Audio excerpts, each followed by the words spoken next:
it up. I said, So one night I went to my club workshop. I had a hat on, but I didn't have the hair. And I had that halfway through the night, I had about one tip. I had about three, 4 squares out there dancing. Get into the scene call.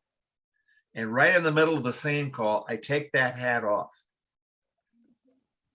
Needless to say, 4 squares stopped dead in their tracks. You told them you had a third encounter with Indians? John, I said what you said. I said, see what you guys did to me? I get so frustrated, I just pulled my hair out. And then from that time on, I had more fun, being up on stage, and I was calling a square. And off to my right was a square of dancers. I knew them all.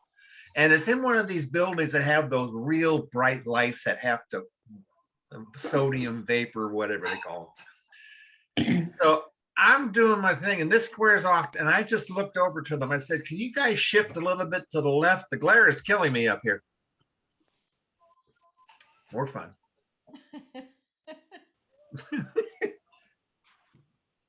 So my father always said you can't have hair and brains too. No. I've said basically the same thing. That God made a few good men, and the rest He gave hair to. Yep. Yeah, but over here they have the saying, those who are bald in the front head, oh God, they're just good thinkers, and those that are bald in the back, like the monks, they're good lovers. Those that are bald from front to back, they think they're good lovers. Did you guys over there just catch up with that joke? I've heard that one for decades. That's terrible. Well, sometimes when you're old enough, you can recycle old jokes because nobody ever has heard them. It's true. Yes, absolutely. No doubt about that. Oh my. Yeah, but what if you're bald in the front and in the back, but you still got it in the middle? Oh, you still think you're a good lover? You're lucky. You've got to cross the bridge first. It's a hair bridge over troubled water. My teacher also used a toupee, and once he came to the class and he didn't wear it, and nobody recognized him. So we were asking him, "Where's our teacher?" And he was just smiling. Nobody recognized him. I swear, Hannah, there were times where I would go to an event and I'd be wearing a hat and dark glasses. I swear to God, nobody knew who I was. Kempin bowling, one of the guys used to wear a toupee, but he put it down before he bowled. So he put it on the seat, do his bowling, put it back on. And one guy one day saw it there and he went, "Oh my God, what's that? It's alive!" and threw it on the ground and stomped on it. "Oh, it's all right, I've killed it." But I don't know what it did to the toupee because I never saw Robin wear it again after that.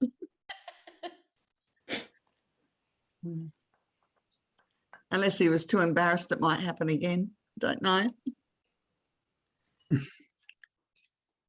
Well, we did have a TV show once. The host was a Dutchman,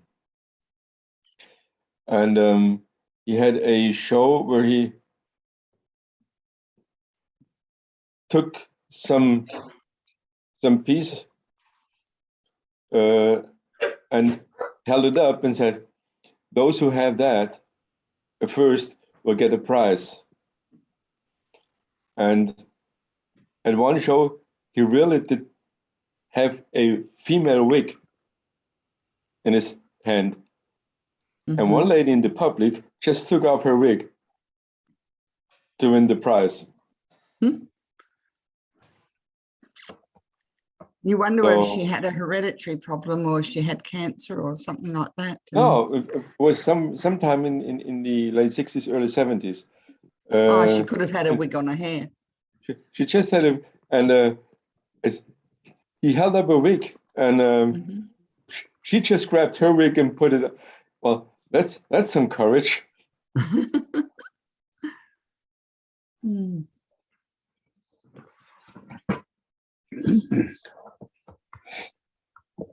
I've got a question about singing calls. Hmm? You're supposed to have 64 beats, and if they dance on the beats, they should get it if you deliver it properly. But I had an occasion where I called and I thought I wasn't quite right on my timing, and I really watched it. And the last one, I'm sure I got the timing, but the call actually danced out to under 64 beats. So is that just the dancers not dancing on the beat, or because some of them are a bit slower getting around? So if you're writing a singing call, I'd have to allow for extra in case I don't deliver it on time anyway. But any comments on that? If that depends. There are some dancers. Let's take the most famous example of rushing. When you call a grand square, a lot of dancers yeah. are fast. A lot of dancers are faster than the given 32 beats, but except for a few dancers, all dance on the beat. They just shortcut it, but they dance on the beat. They take one beat, Yep. one step per beat, but they just don't take 32 steps. They cut it short. But some dancers are slower. Yep. You might have a couple of questions like, what does the regular caller call? Does the regular caller give them 4 beats for a pass-through instead of 2? Then they will take 4 beats for a pass-through. Or are they just slower, or just taking detours? When I teach my dancers, I tell them, I teach you to do the call correctly, to do it smooth and comfortable. Mm. It's your decision to make it awkward. But when you make it awkward for yourself, it might take more time. Right. So there's a couple of things that you might want to watch out for, but it depends on your experience if you see it or not. When I was a young caller, I saw there was a mistake. The next time I saw who did the mistake. The third time I've seen how the mistake happened. But the fourth time I couldn't correct it because I didn't have any experience to do it. You know what I mean? So when I write singing calls, my singing call figures need pre-cueing because they usually have 64 beats of steps. They have 64 steps in them to start and get back home. Right. And usually I don't have a do in there. Well, I know my singing call figures that are right, and I have shortcuts somewhere to get him on track, but usually this comes with experience. Watch out for it, and as you practice calling to call, you practice to get your call analysis through. You have you make choreography to get that through, but you also need to learn to watch the dancers do their mistakes. You need to be able to react to that in the same time, and probably some others of the old timers here could chime in on that. Yeah, I've got. Thank you, Kendra. I noticed that not all singing calls will necessarily be right at 64 beats either. Sometimes you'll get one that's just a tad short, or one that's a tad long. And sometimes that doesn't matter, and sometimes it does, depending on how you call it or how they've set up the figure. I've when I learned a couple in the beginning, I learned a couple of generic singing call figures that I could kind of pop in someplace if I was starting to tried to call a singing call and noticed that the figure didn't work, or this is back when I wouldn't catch those things right away because I was a new caller.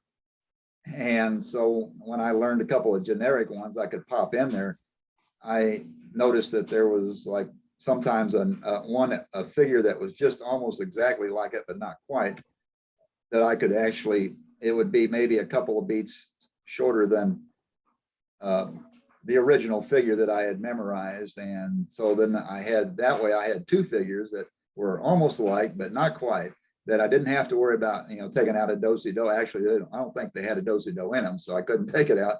But that way I'd have an option if something I noticed was a little bit, needed to be a little shorter, or maybe it was a little longer. So I could put a different figure in there. But yeah, that as time goes by, I've probably got now 3 or 4 different ones that I've got longer and shorter versions of them, depending on if I need to fit them into a singing call.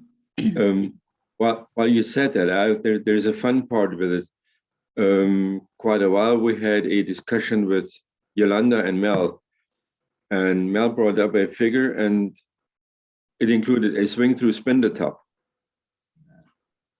A swing through is 6 beats and a spin the top is 8 beats. Makes it 14 beats.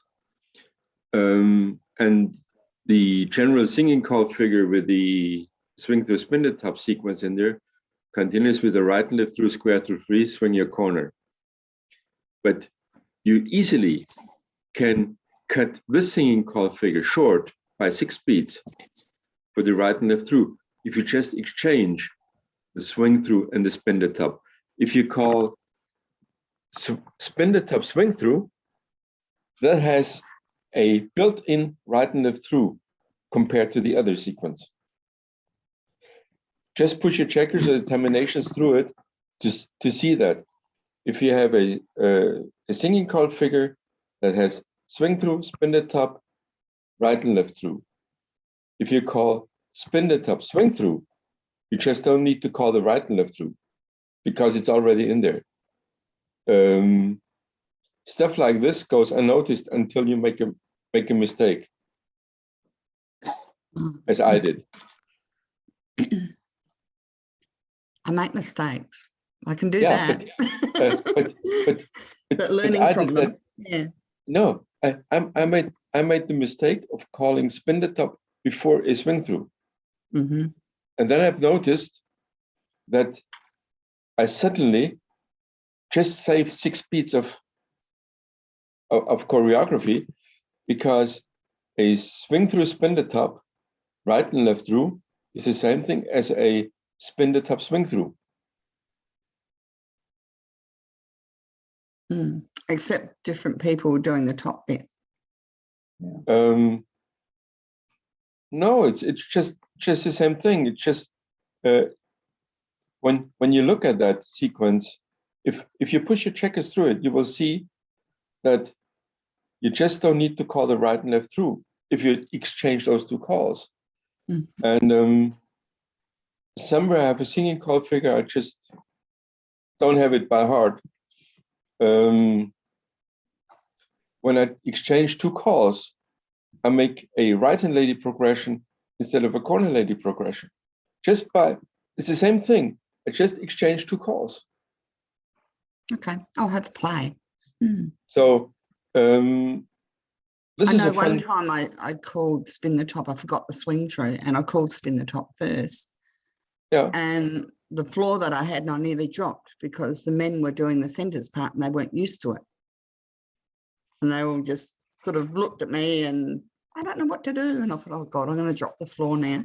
So it was only our little group. So it was only one set. But it was good that I did that because it showed up they needed training on that. They needed work. Yeah. When Fan the Top was still mainstream, I wrote a little zero module, which proved to be surprisingly hard and very difficult for dancers. From any ocean wave, right hand, left hand, any arrangement, you call split circulate, fan the top, spin the top, split circulate.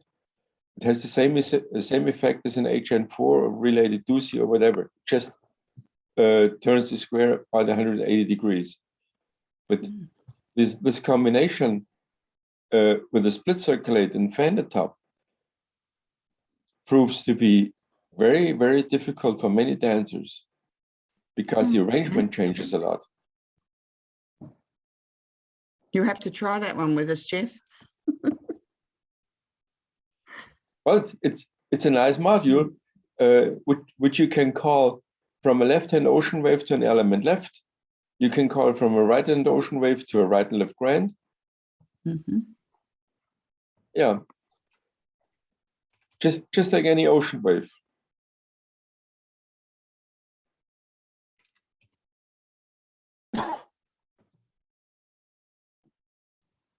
Okay, swing through, spin the top.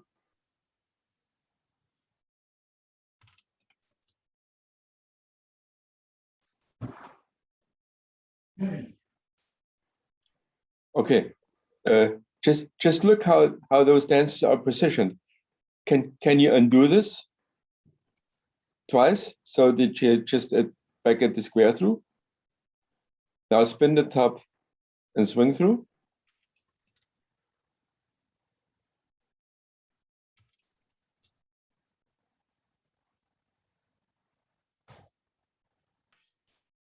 And then swing through?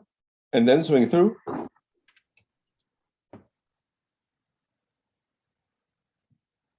I see the difference. Yeah. So the difference is a right and left through.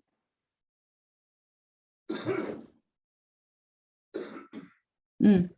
Yep. Now, one thing on that second spin the top, since you had the girls stepping up instead of the boys, that sometimes will throw them, and depending on how good your dancers are. No, not how good your dancers are, how much you expose them to them. Oh, yeah. Or how much they've been exposed to it. Yeah. If you never call it, the dancers will not be able to dance it. Yeah.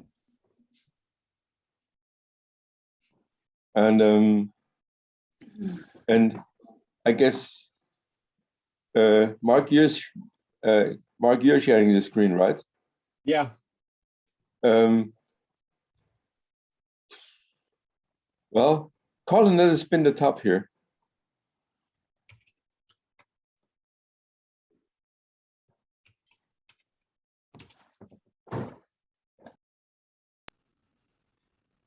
Now, what I said before is this, which is now plus, but this little zero module is you call a spin the top, a split circulate.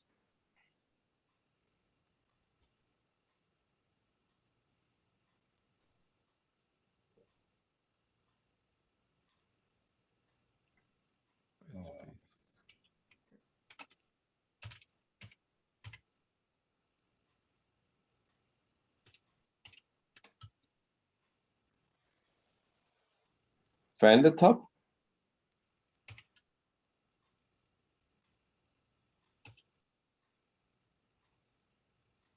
Spin the top.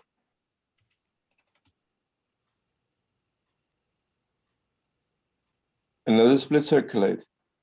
And you rotated the square. 180 degrees.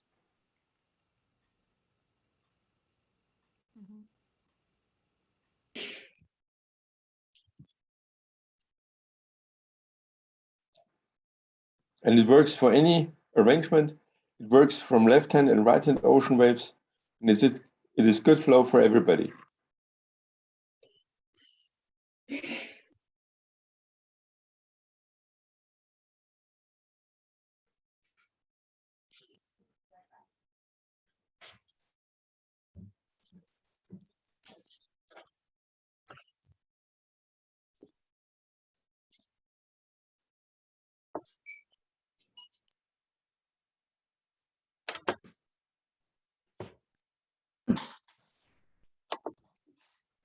Next question, Roz. Next question. Oh gosh. I don't know. I can see where some dancers that aren't used to dancing all positions would have trouble, especially when it's a boy and a girl in the middle turning. But it just depends on your dancers. So it's good though. Maybe I should try it on my plus dancers. I've got a cool plus Saturday week. So. Or you could workshop it and before you call it, and so they absolutely what to expect. I call that at the 1999 convention at Carl Lab. I was lucky enough to had a couple of days and the chance to visit a couple of clubs before. And when I called this at the what they had then on Tuesday evening, the international dance, or was it Monday evening? I don't know. I called balances anytime they went get into an ocean wave. So those callers and their partners could recognize the wave and don't get overwhelmed by that. And I called it, and I made a mistake at the end of one of my sequences. I did have him in a right hand ocean wave with the corner ladies. And then I called it turn through left and right grand. I did get bad looks from the floor, trusting myself to call a left and right grand. But it was supposed to be an international dance to call what we do in Germany, for instance, or in Japan or whatever. So, well, that's what we do. We use the calls, we use the definitions, and we don't see the differences or the difficulties that in many cases US dancers see.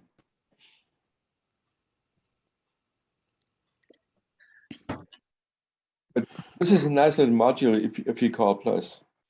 I will try it. I'll try it on my lot, see how they go. So we just meet in people's homes, and yeah, I haven't danced much this year, but yeah, they'll be fine. Just be careful because it is surprisingly difficult because of the arrangements. Right. Yeah. The split circulate changes arrangements really fast, so you might have to set it up so that the arrangement for the fender top is normal after the split circulate. Right. Some of normal for your dancers. Yeah, some of them might have trouble, but the others, I know which ones will have. So, but well, I workshop split circulate on Friday night, so they've had a little bit of practice on split circulate there. So I tell you, the spindle top is more difficult. They will do the split circulate and they will do the fender top, but they will hesitate on the spindle top because of the different arrangements. That's why I said you got to set up the split circulate so that after the split circulate, they have either the boys or the girls in the middle in an ocean wave. Yeah. And then you can call it and have the split circulate at the end. But this doesn't lead to a nice out. If you call that from a left-hand corner wave, you call it into an element left. Or if you call it from a right-hand ocean wave with partners on their right hand, you can call it into a right and left grand. So it gives you the opportunity to fancy get-outs. Yeah, that's good. So, but for teaching the dancers to do the combination,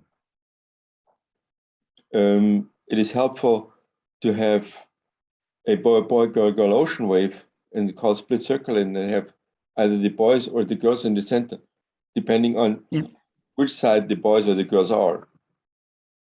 And then the fender top and the spindle top feels quite normal. Right. Yeah. Well, I noticed on the excuse me, I noticed on the examinations there, once we got down to the spin the top at the end there for get out, what we had to do is have the boys trade and then circulate and swing and promenade. And we're home. It falls right in place. It's a nice, easy get out.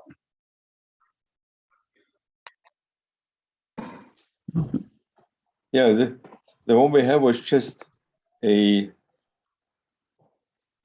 how do you say?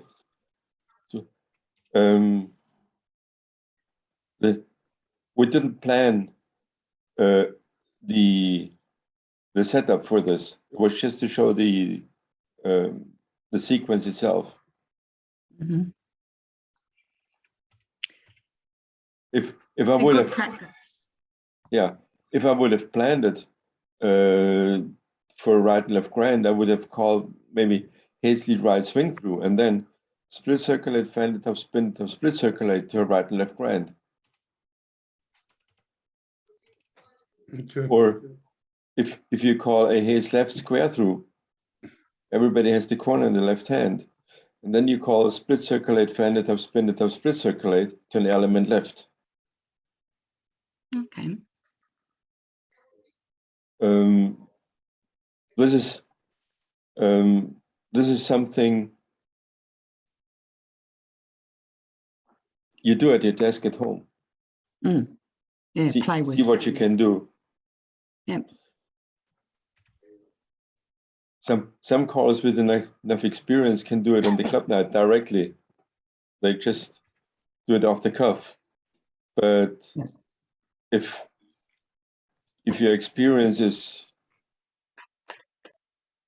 well, not sufficient for that, do it at the desk at home. Prepare yourself. Yeah, I practice first and I'd walk it through myself. So yeah, I'm doing Zoom dancing, so I'll just get up with 7 invisibles and try it in different positions. And the fun part is that your living room furniture doesn't get bored. no. And they don't complain if you call a mistake. Sometimes it's a bit hard.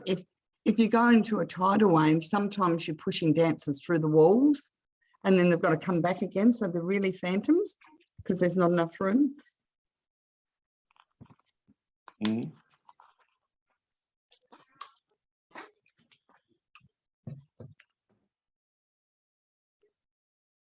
I think that's what you guys were talking about, right?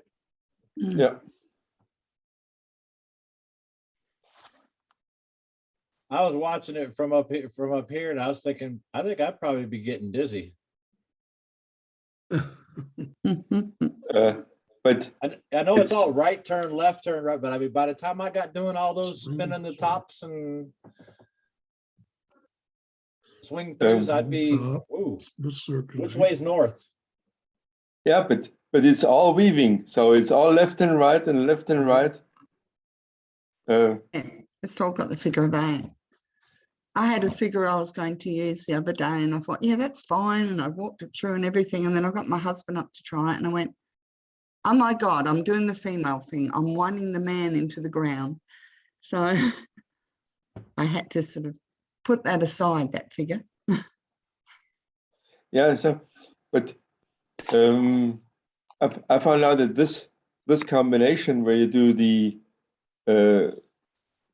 little module, it's just changing. It's not, you never turn more than 270 degrees in one direction. And this is because of the fan the top and the spin the top. Yeah.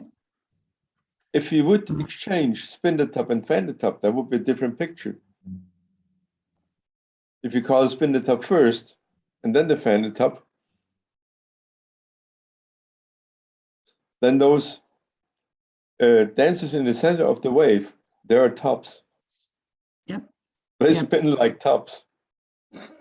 Right. Yep.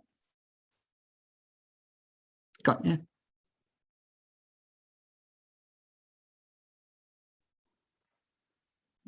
Thank you, Guido. You're welcome. That'd be good. Some of them in the group are always looking for something different because one of their callers playing does a little bit We got more a special vanilla. guest here. Me Oh, or Guess who just Guido. joined us? yeah. Oh, I see. He doesn't have audio yet. There he is. No, What do you- we can see his pretty face. Can you hear me? I heard Oh, here's somebody. Yolanda too. Can you hear me? Yeah, I just opened it. Yep, we can hear you too, Ken. Nice to see everyone. Mel's got a confused look Here on we his are. face. Connecting to audio. So what are we talking about? Sorry, I'm late. Oh, hi, Ken. Hi, dear. Oh, Hello, Ken. we were Hey, talking Ken. about this caller that's going to be There's doing a Mel. caller school, but we can't remember what his name was. Yeah. Oh, wait a minute. Sorry. Oops. Hey, Guido, how are you? Hi. Ken, have you got your fall up there at the moment? Are your autumn leaves out? Yeah, the leaves are really nice right now. They're But peaking. Mel pretty is still soon, unmuted. so It's Can you we've hear had a me? lot of rain lately, Yeah. so but the leaves, the colors have been nice. Lovely. I'd love to go up there in the fall. And I know you Why have are you to call muted school again? about that time. Yeah, come on up, Russ. We'd love to have you. Yeah, so maybe one day they're starting to open the borders a bit, so things are starting to change. So Great. I just popped in to say hello. I still have no internet at home, so I'm on my mobile phone. That oh, works. well, What are Very we talking strange. about tonight? I feel your pain of having to use your phone. I did Very that for, strange not having two screens going where I've got a list of everybody who's online and who's speaking, and then I'm talking into a different screen. I just logged on and I saw Ken's picture up top. I said, oh, Ken's hosting. No, not me. I just jumped on. Hey, Mel. Ken is supposed to have a seminar about mental image. He was scheduled today. Who's that? Oh, not me. Yeah, Is that yeah, Mickey? you Oh, God, Mickey's on. We're in trouble now. That was a good one. That was a good one, Mickey. hey, listen, How's it Ken. going, my friend? Sorry, go ahead. your turn, Mel. I got a number of phone messages, and then there was a chat on Facebook, essentially looking for a venue for new callers to get together to start with basics, like start from scratch, and not a caller school per se, but a caller's topic, mechanics, choreography, the whole thing at a shorter level, say a half hour, 45-minute presentation, about a 2-hour discussion, and then like a fortnightly type session. And they're looking for caller coaches, accredited callers. I put out that, yeah, I'm more than interested in doing something like that. It's something that we had planned to do the new year, but I was just throwing this out to Ken. If you know any of the other caller coaches that would be willing to participate, because I saw your hand raised in the Zoom chat. If maybe we can get something organized for this in the new year as a fortnightly type thing. Yeah, I thought I saw a lot of response from some of the caller coaches that said they would help out. That'd be fantastic. I would help out if you needed it. You know, I'm always willing to help new callers.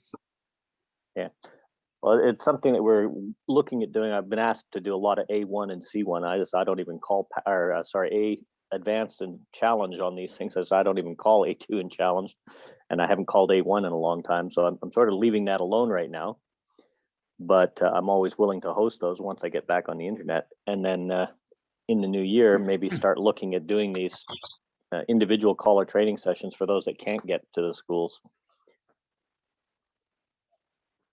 And I also noticed you got the new one coming up 2022 in, I think that's a West Coast one, isn't it? Me? Yeah. I'm trying to put together a specialized school for just teaching, a 4-day school to teach callers proper teaching of dancers. And I'm shooting for September, possibly Reno, Nevada. I really think we need a specialized school on teaching, because it's probably the most important thing we do as callers. And you know, we need we need good teachers. And I understand lots of times many brand new callers get thrust into teaching a class right away, and they don't have any, you know, they don't have any say in the matter, but they do it, and they fumble through, and then they get better as they go along, as we all do. But I would think a teaching school to just really concentrate on all aspects of teaching would benefit somebody. But I so think you're far, my absolutely two correct. attempts have not worked. Now, people don't like to be told that they're doing it wrong, and people that don't know don't think that they have anything to learn on it. It's just teaching square dancing. And unfortunately, even there's a lot of experienced callers that could benefit from a school like that. I'm willing to give it another shot, and we'll see if it works out. It's not even a matter of whether someone's teaching right or wrong. It's just a matter of maybe improving what they do. And lots of times, you know, when I've listened to even newer callers do it, the way they teach certain calls, even after 25, 30, 40 years of calling, I still pick up stuff that I didn't know. Oh, absolutely.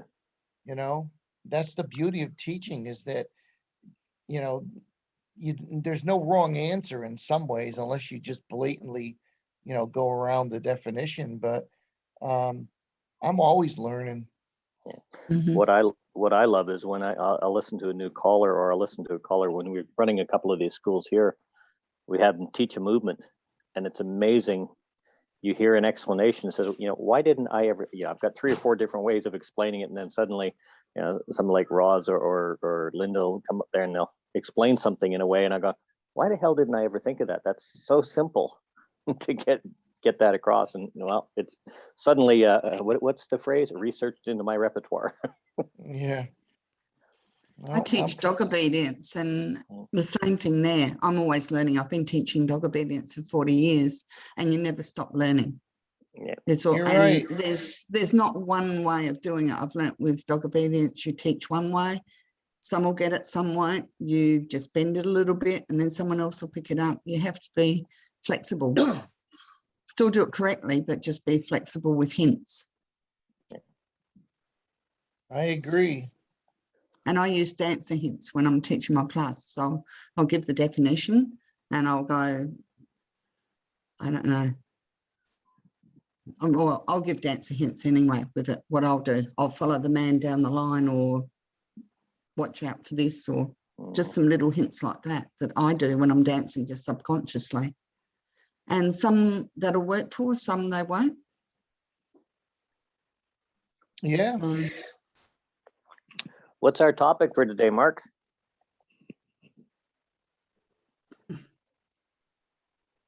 We were discussing the order makes a difference in where you put the calls. Are we talking teaching order or calling order? No, just calls. Fan the top before spin the top, or spin the top before fan the top. It makes a difference. No, it does now because they're on different programs, but yeah, a good topic. I've seen places where they'll teach a right and left through before they teach a courtesy turn, or a wheel around for that matter. Or right and left through before square through. That doesn't matter. When I teach right and left through the call, I teach rather late in my class. I teach a pass-through courtesy turn, then I teach a right foot by courtesy turn, and I teach him a square through one courtesy turn, and at some time I tell him square through one courtesy turn is a right and left through.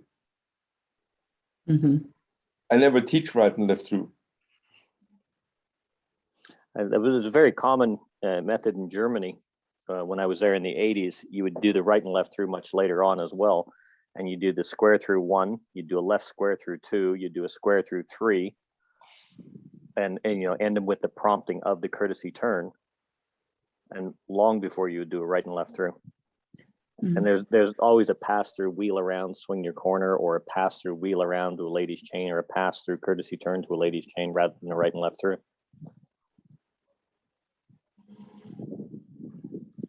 Well, for me, the main topic is how can I reduce teaching time? So when I can save time for calls that need more extensive teaching, and which calls do I do not need to teach? Because the dancers all know the elements of the call already, and I can put them in an order to teach. For Dixie style to a wave, I use the 3A call bell hop or anybody hop in the position of bellhop. Say this is just a girls walk, boys dodge, single hinge, and when they are familiar with the route, I just tell the bells whether they are boys or girls or whoever is in the position to do a right pull by with each other, and everything is the same thing. The most important part for me is to reduce time in teaching some calls to have more time for other calls that need more time. I would add on, if you're ever able to reduce the amount of teaching time with clarity to maximize the use and dancing time, that's your biggest benefit. Yeah.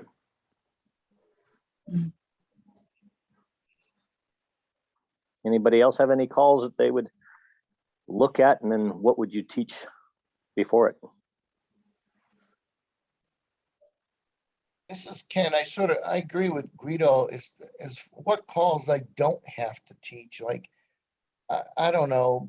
I don't think we need to spend a lot of time on like first couple go left, next couple go right.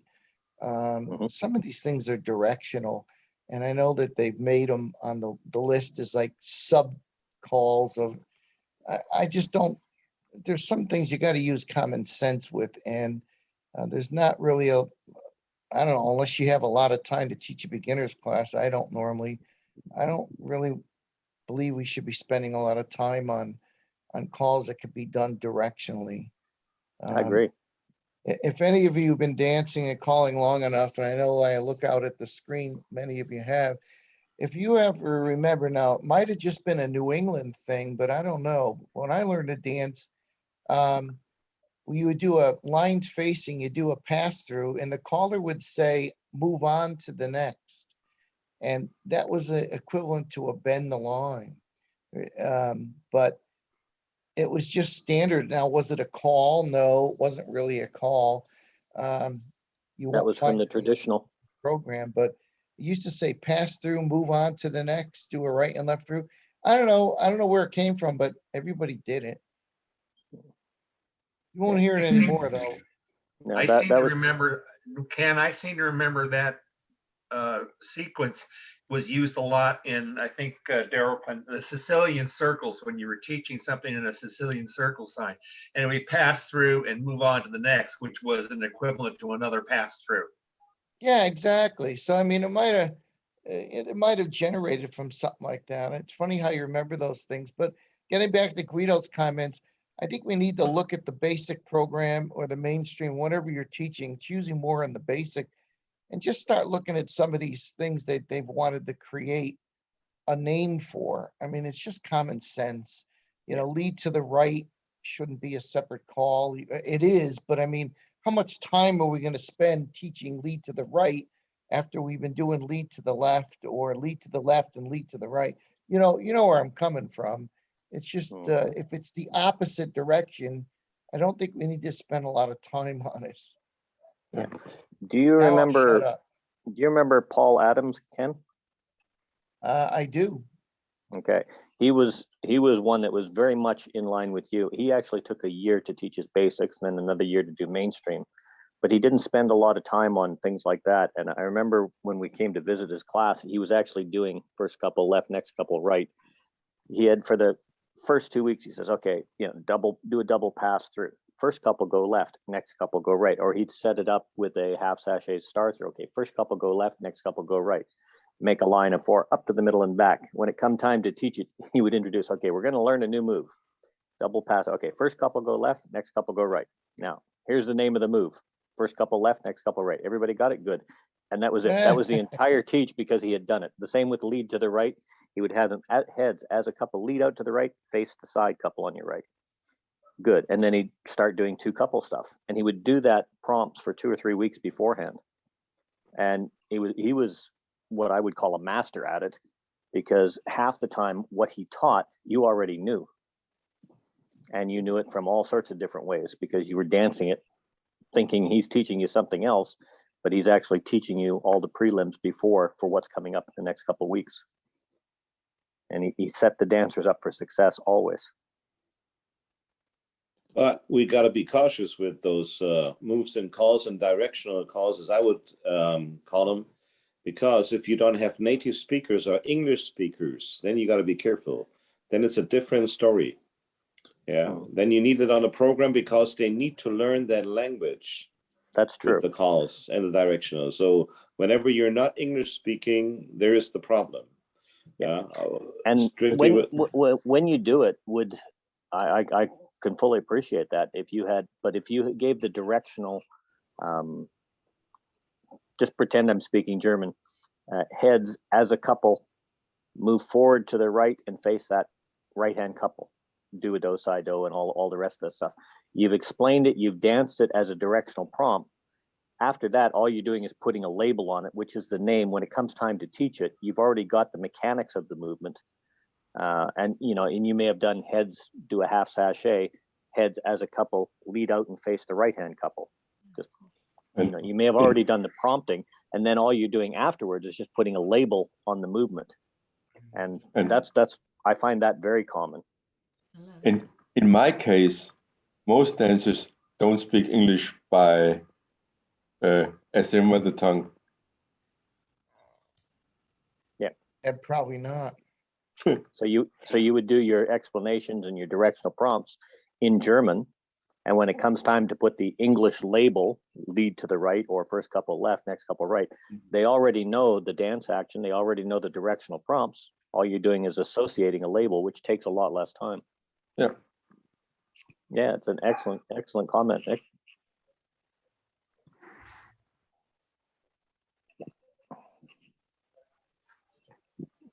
Anyone else have movements that they would prepare the dancers for success?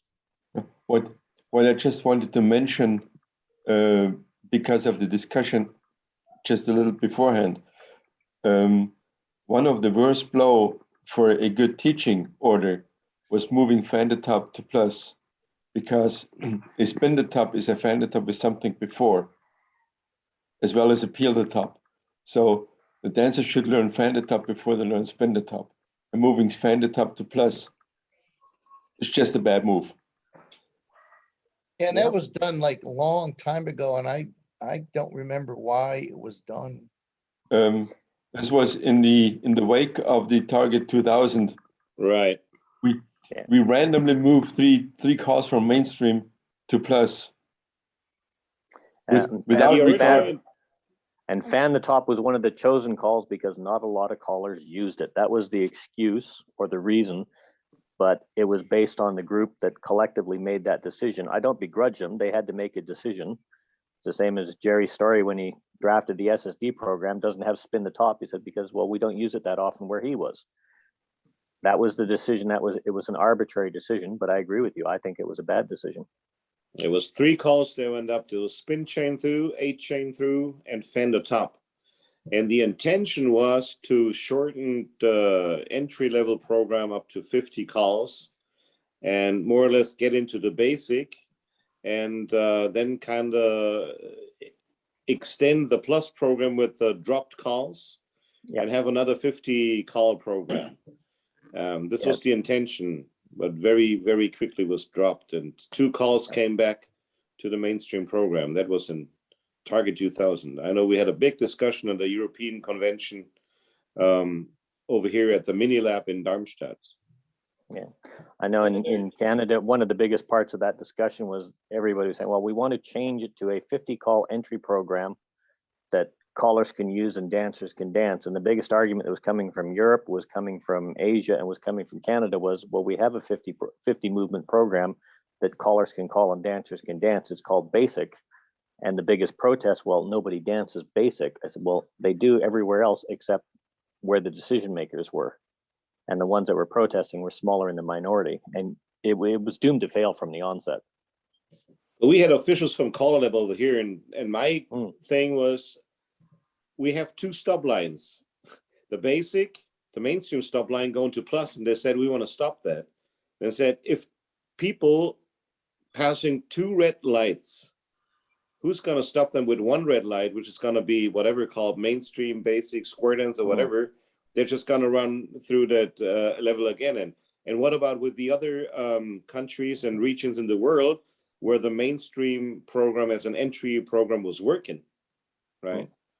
So, yeah, more or less, we have the same discussion with the SSD. Yeah. Well, it seems like every 20 years, there's a change to shorten the program of some sort. I remember in the early 80s, it was the major controversial program of combining mainstream and plus into the ability to teach it in 1 year with 86 hours of teaching, 40 weeks of class. And that was such a controversial move. Oh, it can't be done. You cannot teach basic and mainstream. You can't teach 60 movements in 1 year. It's impossible and be comfortable.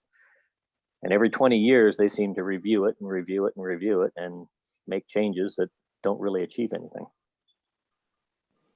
And I guess we have an entry-level program. We just could use it and should use it. And it's the basic of everything. It's been used in SSD, whatever. It's the basic program. Yep. And we can use basic 1. We can use basic 2. We've got the mainstream program. If we just use the programs, it is there, right? Well, Ken, I think you said this at the caller school in the, I guess it would be the late 80s, early 90s. The problem is not the programs. The problem is callers that do not want to use and learn how to use the programs, but take the easy out, calling at the higher levels rather than learning how to use each program for its own worth. Something like that. Yeah, that's still sort of true nowadays. I mean, you know, it's the idea of being able to use the programs to the fullest. I just think it makes you as a caller be a stronger caller. I mean, I can tell you right now here in the United States, because Europe's got it all over us when it comes to the basics, the first 35, the first basic 1, whatever that comes to. I mean, I know I've traveled over to Europe and have to call basic tips and basic dances.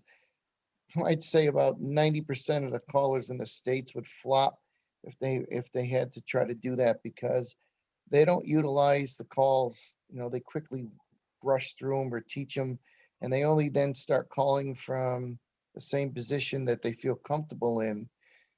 And so that's why that piece of paper from Caller Lab called Analyze a Call, all newer callers should take that and fill it out for every call in the basic program and mainstream. And yeah, it would take a long time, but I'll tell you, if they filled it out, they would know exactly where the call begins, where it ends, where you can do it from, or who you're facing. Do you have hands free? You don't have hands free. So at all my schools, I always talk about that form, because, you know, if you're going to be a successful caller and teacher, you got to put the work in. Yeah. I still think it's up to the individual and their motivation. Yep. Well, it's like the argument on caller school. I've heard this many times.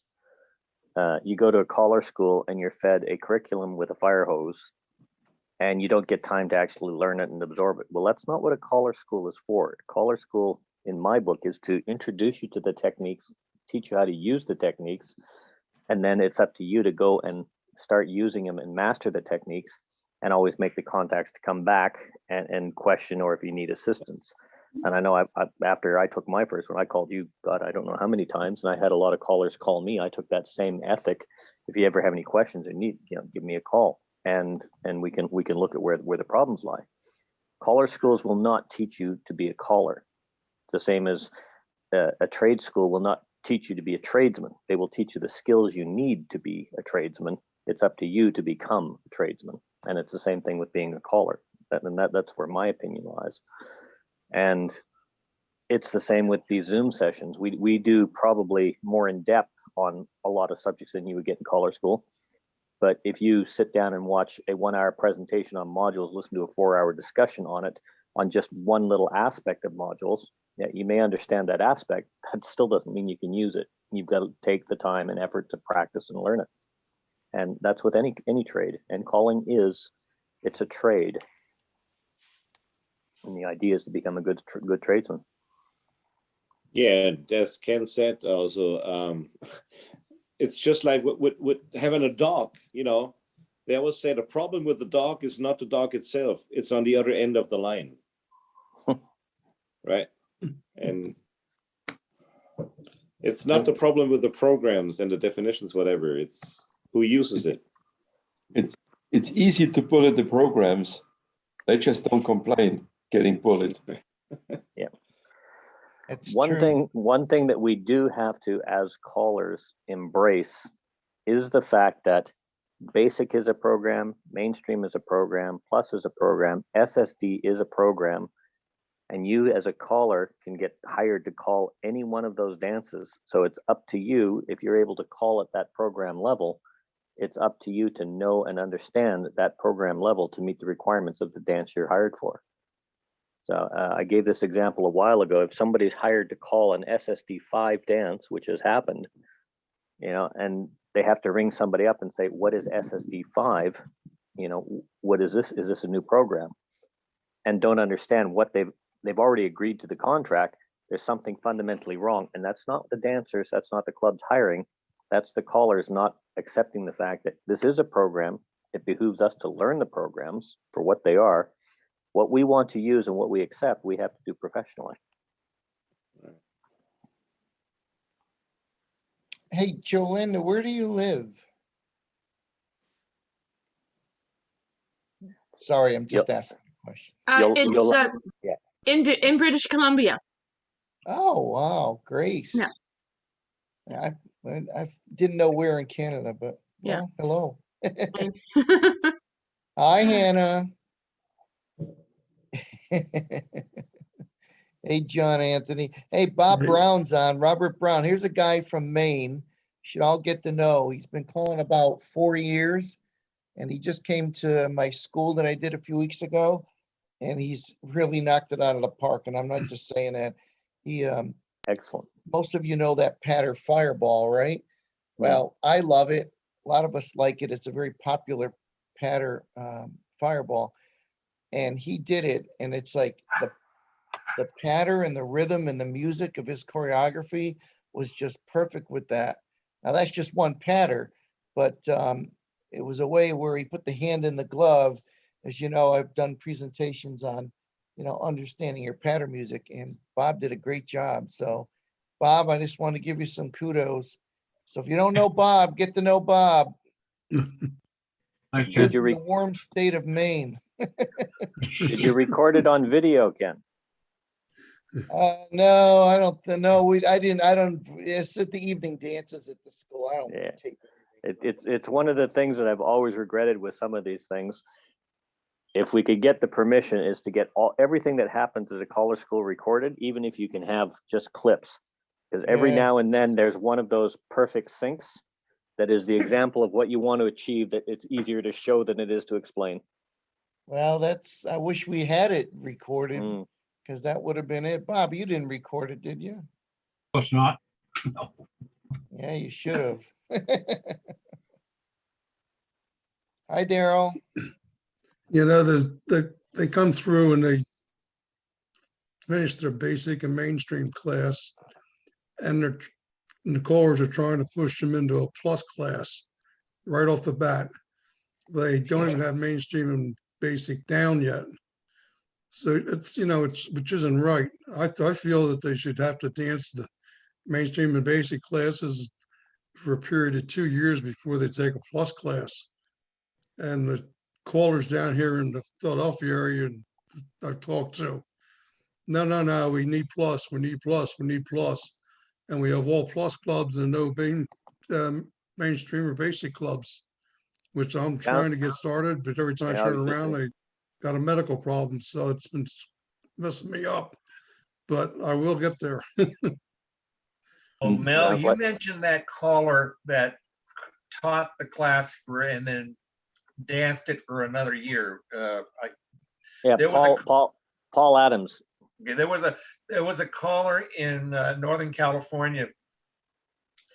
His name was Jack Murtha, Mhm. Oh, yeah. and Jack did the same thing. He taught it. Yeah. He had a class up in Yuba City, which is a city north of Sacramento. He had a club up there called the Bussin' Cousins, and that's how he did it. He taught a mainstream class for a year, and then he did just dancing for a year. One of the problems he ran into though was that it wasn't it was the dancers that were pressuring to move up to plus, and all these, and so Jack refused to do it. He stuck his ground on it there, and unfortunately, the club died. Yeah. Well, that's a very common scenario that I heard in a lot of areas is you would graduate the dancers at mainstream, they'd come back to the mainstream, but in a lot of areas, a big take in North America is you run a summer workshop, introduction to plus, and they go to the plus club. So when they finish the dance season, they go and they join the summer workshop. They take 10 weeks of, here's the plus program. What they don't finish in the workshop, they'll learn in the plus program, and then they become part of the plus club. So it's a constant full year schedule with about a 2-week break in the middle of it. And that's when you're not dancing. And that happens very, very frequently. The problem is not the dancers. The problem is not the executives. The problem is callers not working together for the benefit of the dancers. And this is just a personal opinion because I've seen it many, many times. And when I started calling, I was actually guilty of this, and I was pulled into check very, very quickly by some very knowledgeable callers in the Alberta Callers Association saying, you don't want to do this. This is what we're trying to do in our area, is make sure that the dancers take their time. So teach your dancers, recommend that they stay at the program, but the onus is if you're able to give the dancers a good time at any program level, if they're happy dancing basic and they learn a movement on the next program, they will be happy and come to you all the time. If they're searching for the next program level, you're not doing your job right. And it was great advice. I think it was Lorne, I can't remember his last name, was one of the callers there, and there was a few others. But that's what they do is, sorry? Lauren Bloom? I cannot remember his name. But that's what they did. They had all agreed together as an association not to rush the dancers through to the next program. And they had all the program levels. And it's only when all the callers can work together that is going to work. Until that, it's, I want dancers to feed my club, to feed my pocketbook, to feed the club treasury. We'll pressure the dancers to come in, and the callers really have no say. And like in Jack's case and a couple of others, there were a few callers that stood their ground, and what the club executive said, well, if you don't want to teach this, we'll find somebody else. They fired him and hired a caller who was just learning to teach the next program. And they're happy because, you know, you teach 10 movements on the plus program, you're calling a plus dance. Dancers don't know the difference. They're happy. They think they're dancing a plus dance, and you've got a caller that really doesn't know the program doing what it is at less money than somebody that does know what they're doing. We undersell our value big time. Hey, Mel, I have to jump off, so I just want to say thank you, everyone. It's always great talking about it. Good to see everyone. Stay safe, seeing you, stay Ken. healthy, and we'll see, as they say, we'll see you in a square. Yeah, I'll be in touch with you if I can about setting something up maybe in the new year for like fortnightly sessions, if we can plug you in for a few of them. All right, let me know. That'd be great. Beauty. Thank you. Take care, You Ken. can. Take care. Bye-bye. Bye-bye. Yes, I have come one conclusion about Zoom, and that is I don't think, if ever possible, I'm ever going to do Zoom on a phone again. I hated it when I had to do it on a phone. No, I suddenly I know it's not the phone doing it, but when I'm sitting up at the desk, I don't see this. Yeah, well, you got a lot better video quality right now on your phone. Yeah, that's probably the problem. Yeah. So any of But our new callers? A couple of times I had I was on the road, and especially last time they kept me awake when coming home from a dance, and so it was cool on the phone. I couldn't see anything, but I had it right over the speakers in my car, and was cool following the action and the discussion. Yeah. That's good. A comment popped, something popped into my head. I don't know if it was Ken or you, Mel, that said it, but about we have to sell ourselves. Yeah, I just finished saying that. And it made me think, I just got hired by my school where I work at. Excellent. To DJ a festival, a fall festival night that they had. And the lady from the Booster Club that called and asked, because somebody told her that I could do it. They told her to call and ask me because she had started out late and forgot about hiring a DJ until pretty short notice. Actually, she called me the morning of the event. But she had told me that she couldn't afford the DJs anymore. No.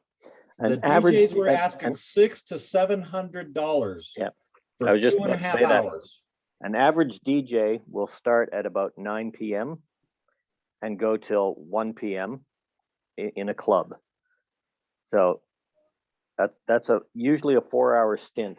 And in that 4 hours, you're averaging $200 an hour, which is $800 is a normal price for a DJ. In some cases, DJs get paid more than bands. An average booking for a charity event is usually run between $200 and $600. And the average mean for DJs is around $600 an event, whether it's 2 hours, 4 hours. And these are the pop-up fill-in DJs, what you call the semi-professionals. Now, when you look at that, and then you look at your average square dance caller, for a DJ, there is a lot of planning and a lot of work that goes in behind the background, doing your mixtapes, because you have to do it for not only the event, you have to have it all cataloged, you have to be able to sync, you have to learn how to use it and work that music. So similar to square dance calling, you're looking at about 2 hours a night, or 2 hours of practice for every hour that you put on the floor on a prepared event. That shortens as you gain experience because you get to know your routine, your music, and everything else, and you can repeat the sequences. Square dance calling for new callers is the same. For every hour you put on the floor, you're looking about 2 hours of preparation time. As a newer caller, that expands exponentially to, sometimes 2 weeks preparation time to prepare for a tip for 15 minutes. That's the norm. And the difference is what a square dance caller gets paid. On average, they range between $35 and $200 a night. There's no median, and this is just your regular club nights, depending on how well-to-do your club is. $35 is down at the low end, and $200 is pretty much up in the high end. That's a club night. And when you're getting paid that, you're not doing 2.5 hours. You're doing all your equipment, all your travel. Sometimes it's 2 or 3 hours to get to a dance, plus all the prep, plus all the preparation, sequencing, and work that you're putting in beforehand. None of that is paid for.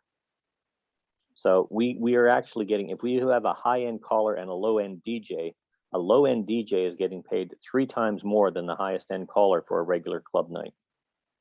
This is not festivals or events. It depends on how much you ask. Also, because when you have an evening gig, it doesn't matter if it's 30 minutes or 2 hours or 5 hours. The evening is spoiled. Yep. I look at that. I've taken the approach when I call, like I'll start at $200 a night plus expenses, and that has been good. But in truth, for the last while, I've only been doing guest calling, and if they wanted me to go to Adelaide or they want to go, they would fly me in and look after all my expenses. So it's not a big thing, and I do it because I love it. I drove down here 2 hours to help a club that was struggling, which was a tape club. I didn't charge them at all because it was something I believe in. I don't expect any caller to do that kind of stuff. Some do of their own. But when you look at what you spend, what you do, I've taken the approach of, you're hiring me for an evening. Well, no, you're hiring me for a day. And my price is this for the day. If you want to start at 2 o'clock in the afternoon and go till 2 o'clock in the morning, I'm there because I'm going to be there anyway. I have to arrive early enough to set up the hall. I have to be there for the entire dance. I have to go until the end of the evening. And that's, as you say, Guido, you're there. If you show up at 6 o'clock and they want to go till 10 p.m., but your dance is 6 to 8, well, they've hired you for the evening. You can't do anything else. So I'm here until you guys are ready to go. And we look at that. Well, you've hired me for 4 hours. The minimum is 4 hours, minimum $50 an hour. And that's a nice round way. $50 an hour is cheap. 4 hour minimum, that covers my expenses, plus travel if it's over 50 kilometers or something like that.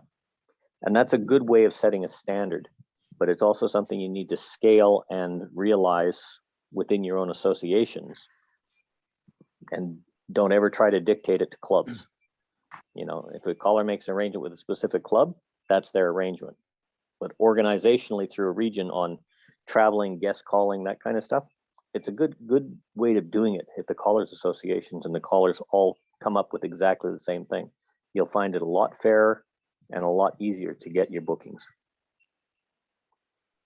Mel, do you notice that your dancers, when you're having like a 3 or 4 hour dance, that they start walking out like an hour or so before, or half hour before the dance is over? I had that twice. And the things I changed immediately, like one was a split group where you did basic, mainstream, plus, and did the star tips at the end. I don't like doing star tips. Oh, well, we'll do an advanced tip because we're doing this. We've got advanced dancers here. I hate doing it. I hate doing split level dances. I've had 2 occasions where I've had dancers, well, it's, getting towards the end of the evening, it's time to go home. Yep. That immediately tells me that I'm not good enough for them to want to stay. And that's when I started changing how I'm going to do that. If dancers have a program, if you're hired to do a 8 to 10 dance, as an example, 8 o'clock to 10 p.m., you gear your dance so that your 10 o'clock dance from 9:30, 10, those last 2 tips or those last 3 tips, depending on your calling schedule. For me, that'd be 3 tips. Those are pick up the floor, get them motivated, but get them motivated, relaxing, so they want to stay. And ideally, most of the time I get asked to do an extra tip or an extra record, which I'll finish off with a 1 step down, still leaving them on a high singing call to send them home with a good feeling and singing a song. Right. There's nothing worse than the feeling of, oh, well, if we leave now, we can get home before the traffic of my event. Think about you being a concert performer and you have a concert where you're sitting on stage on a stool playing guitar and singing a song, and half hour before you're finished your set, everybody gets up and starts leaving. That tells you right there you're doing something wrong. Well, the same applies to square dance calling as far as I'm concerned. Well, the thing that I noticed is with our club, with the clubs I go to, not calling, but just going to dance. Mm-hmm. It's like usually we dance from 8 to 10:30, 8:45 or 9:45, 10 o'clock. Probably a third of the dancers are gone. Okay. After they dance for an hour and a half or so, they're done. So some of the clubs are saying now, let's cut down to 8 to 10. Let's make it a 2 hour dance. And then the old timers are saying, no, it should be 2.5. So it's back and forth. I had that situation at one of my clubs in Canada. And what we did is we went from, like, the dance started at 7 and it went to 10:30. And we said the same kind of thing. And the dancers were always there. When we switched to, and because I ran 2 levels, tip for tip, tip for tip, tip for tip, and I had the most fantastic supportive club. They were always there. Didn't matter if they were basic or plus, they were always there and they were always dancing. I don't think we ever had less than 4 to 6 squares on the floor. But it got to the point where a lot of them towards the end of the evening, because it was all just too much for some, we stopped the dance at 10 o'clock, but from 10 o'clock to 10:30 was the clown around. And that was, oh, we're going to play with this. We're going to have this. This is not, we're going to look at, or we'll look at whatever you want. Or, hey, John, how about you get up here and call a tip, or just the clown around. And once we started doing that, it became a more interactive. It didn't matter as far as the classes, didn't matter the lessons, but it was still good dancing. It was good fun. The dancers started staying because it was something. So the actual class ended a half hour early, so that there was no feeling of guilt about leaving early. You gave the dancers the option if they wanted to leave early, that half hour early. And what we found was a lot of them who were leaving early started staying because they were staying for the fun. That last half hour was just a wind down at a lot of clubs. It wasn't what they wanted. Once it started being something they wanted, they started staying. Not everybody, but a lot of them did. Yeah, I noticed it doesn't matter what club I'm at or who the caller is. It's always the same people that are walking out early and stuff. When you try to tell them, come on, let's stay and keep the group going. Let's stay. It's tough. This is a habit that German dancers are developing. They at the club nights they stay, but at open dances, the floor starts fading away at about an hour before the dance ends. So if you tell your dancers, if you tell your callers, save the best for last, most dancers will not be able to hear it because they're no more there. Yeah, that was one of the big comments that was made. Message. That was one of the big comments that was made at the ECTA meeting in, was it Frankfurt? No, it wasn't Frankfurt. I can't even remember where it was. I think it might have been Heidelberg probably, in 1982, about dancers leaving. And that was one of the things, that's where my first exposure to it was. And they said, that's where we're going to really push the after parties.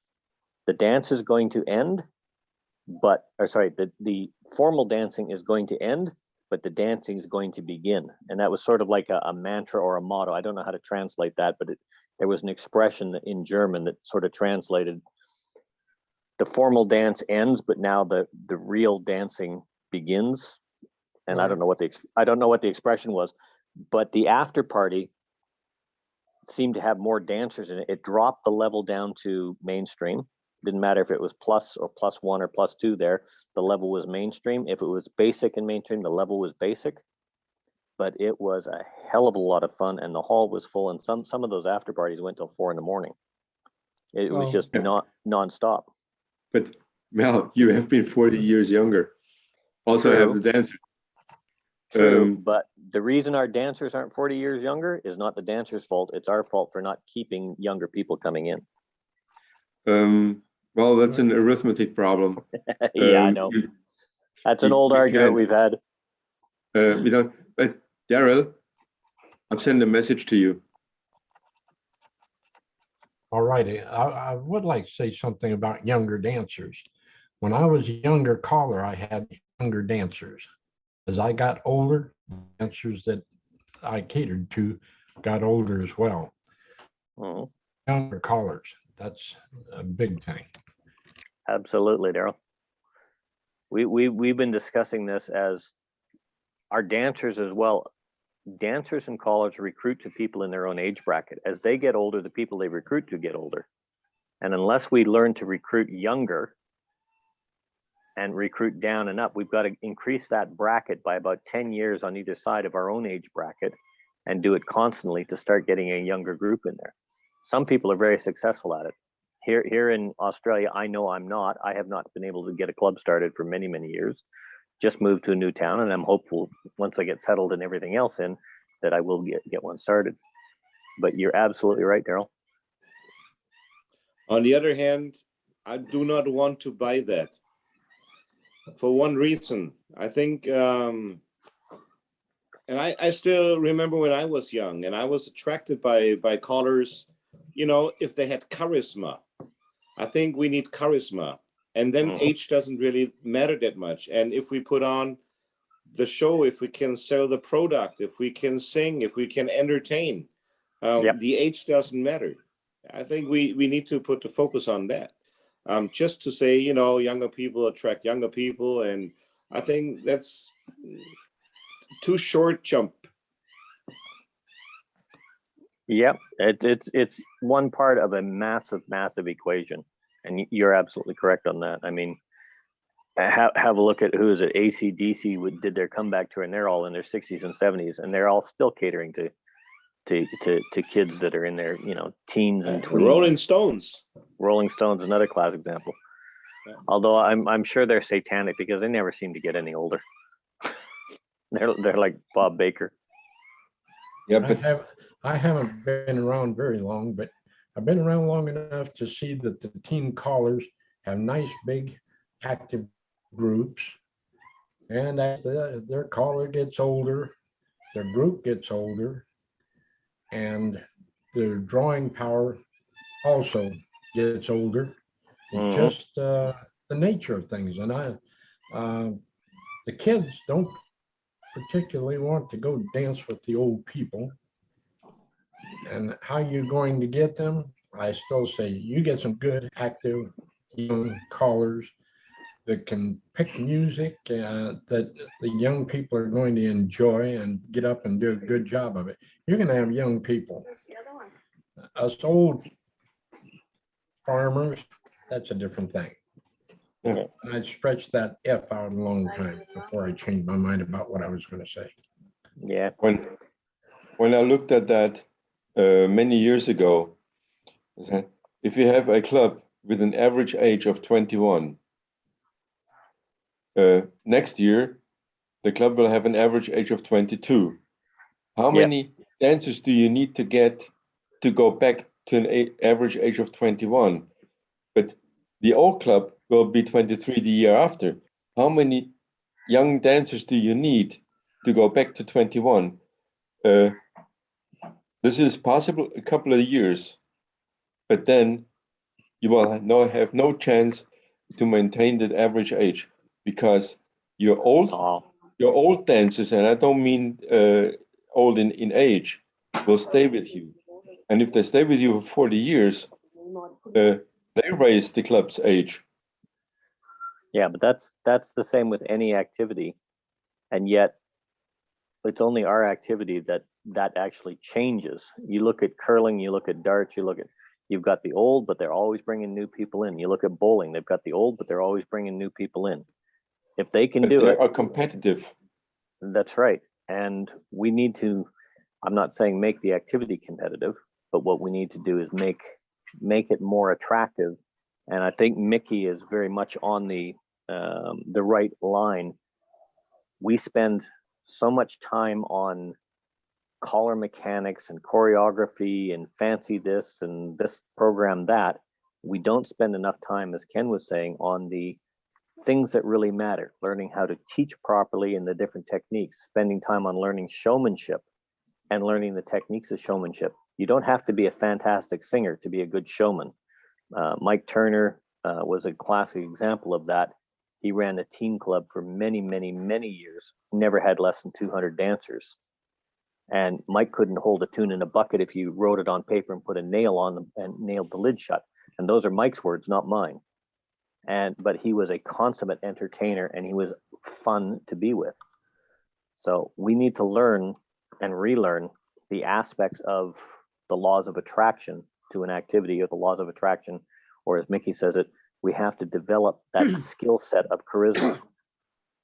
I don't disagree with that. I really don't. We need that. And we need to get square dancing back to the point where there's more to a dance than choreography. Absolutely. If they don't go for choreography these days, they don't go at all. And that was the reasoning behind the social square dance, wasn't it? The idea that people need time to socialize. We've got so much crammed into our dancing, club dancing these days, that there's no time to socialize. They used to do a lot of it. Of course, I'm talking United States, where we have our 2x2 program. You have patter tip, you have singing call, you have 2 round dances, right? Now, that doesn't, instructing, because the minute that singing call is done, round dance cue is up there. It says, Yep. okay, everybody quiet down so they can hear my cues. So you got 2 rounds. When that's done, right back out on the floor to square dance because the colors up there. Move. Started calling in the 60s. That's a long time ago. We had 1 round dance without a cure between tips. We had about a 4-minute break. It wasn't unusual for the caller to finish that singing call, put the needle back on the record, let it run through before he put on the round dance. That gave everybody in the square time to say, hey, Joe, how are you? Long time no see. What have you been up to? Da, da, da, da, da, and do that socializing before they were expected to do any kind of dance other than that. So that's what you need. You need that. You need the entertainment. You need new music. You need all of that stuff. You need good choreography. It all goes together to make a good dance, but you need that social time as well. Absolutely. I think in a lot of cases, there's a recent discussion. I'm actually glad you're here, Daryl, because there's a recent discussion you had commented on, and it was interesting to see how the reaction was to a simple question. So I'm going to throw the question out, but Daryl, I don't want you to answer because I think you already know the answer to this until the discussion starts. If you take a static square and then say, ladies roll away, heads square through. Does the head man take his new partner, or does he keep his old partner and do a square through half sashayed, or does he do a normal square through with the lady who comes over, the right hand lady who now becomes his new partner? Let's open that up to new dancers first. So static square, all 4 ladies roll away, heads square through. You mean new square call? through? All the new callers, yeah. So let's start with one or two of the new callers just for your opinion on it. Wouldn't you be expecting the guy to be dancing with the new girl? Okay, so that's 1 for the new girl. Someone else? Oh, you have to shake. New callers, not experienced callers. Or newer callers. I know we've got to have some in here. Yeah, Yolanda. Got John, Linda, Yolanda. Well, John's not a new caller. He's been calling longer than I have. What do you think, Yolanda? Well, that's what I said. I said, if you do a roll away, then. Sorry. I meant to say Linda. I was looking at your name in the participants list. Sorry about that. Are you with us, Linda? Went to sleep. How about you, Bob? No, I'm here. I'm busy, there you Mel. So, yeah, it's still here, listening, but busy with other things. Mom. Okay, so the question is, from a static square, all 4 ladies roll away, heads square through. Does the head man take his new partner, the lady on his right side, and do a square through? Or does he keep his old partner and do a square through half sashayed? Takes the new partner. Takes the new partner. Okay, that's 2 for the new partner, 3 for the new partner. Anyone else have an opinion?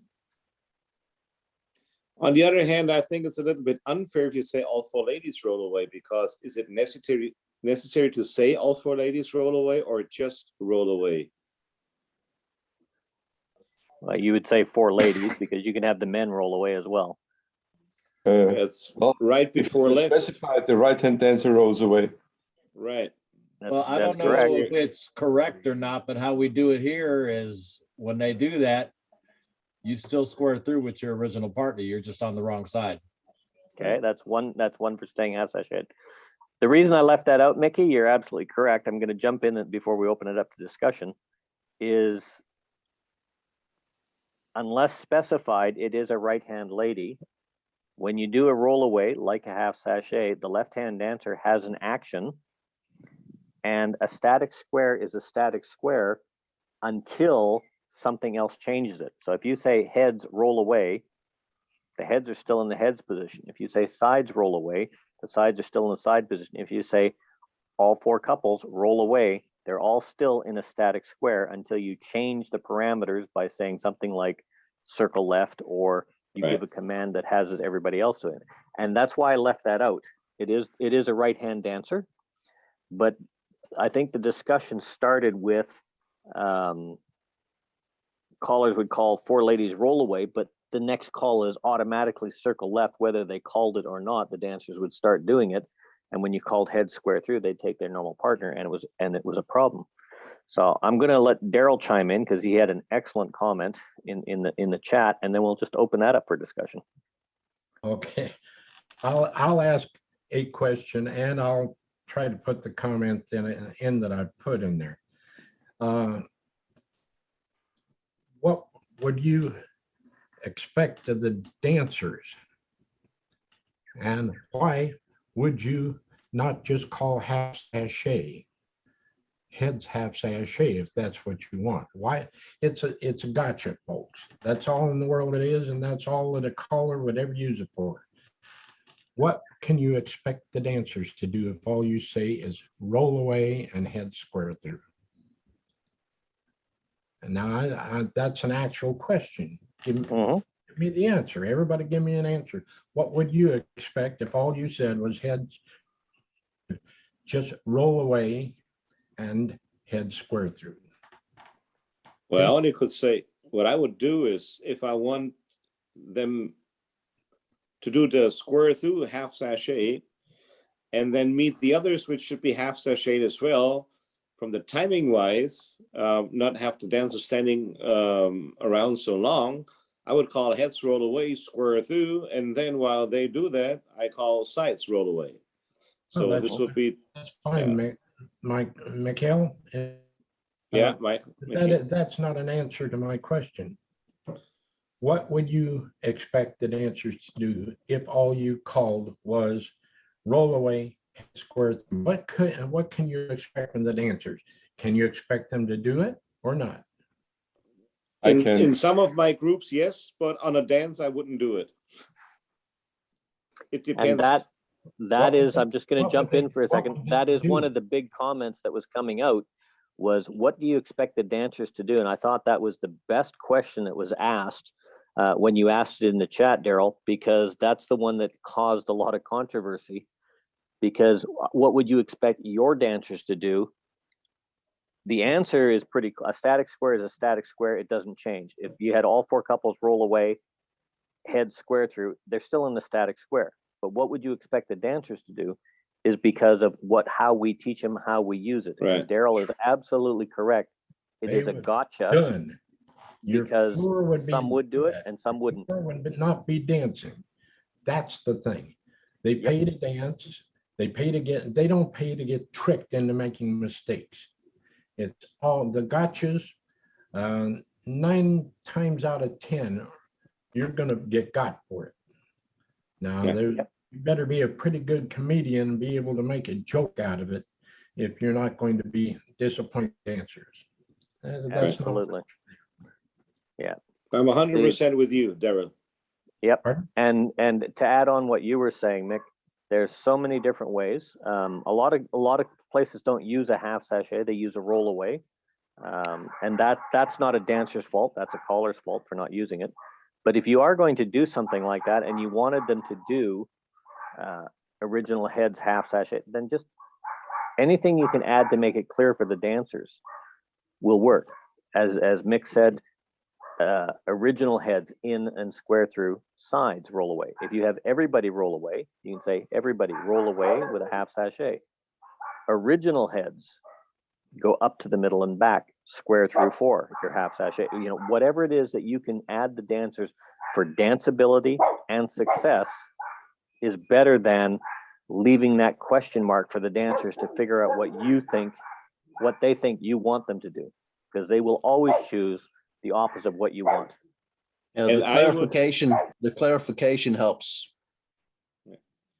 And I also would extend that not only to the square, but any static formation. Like if you would have lines and call everybody roll away, some of the dancers, or most of the dancers, probably if they're not trained enough, would get into a circle and join their hands.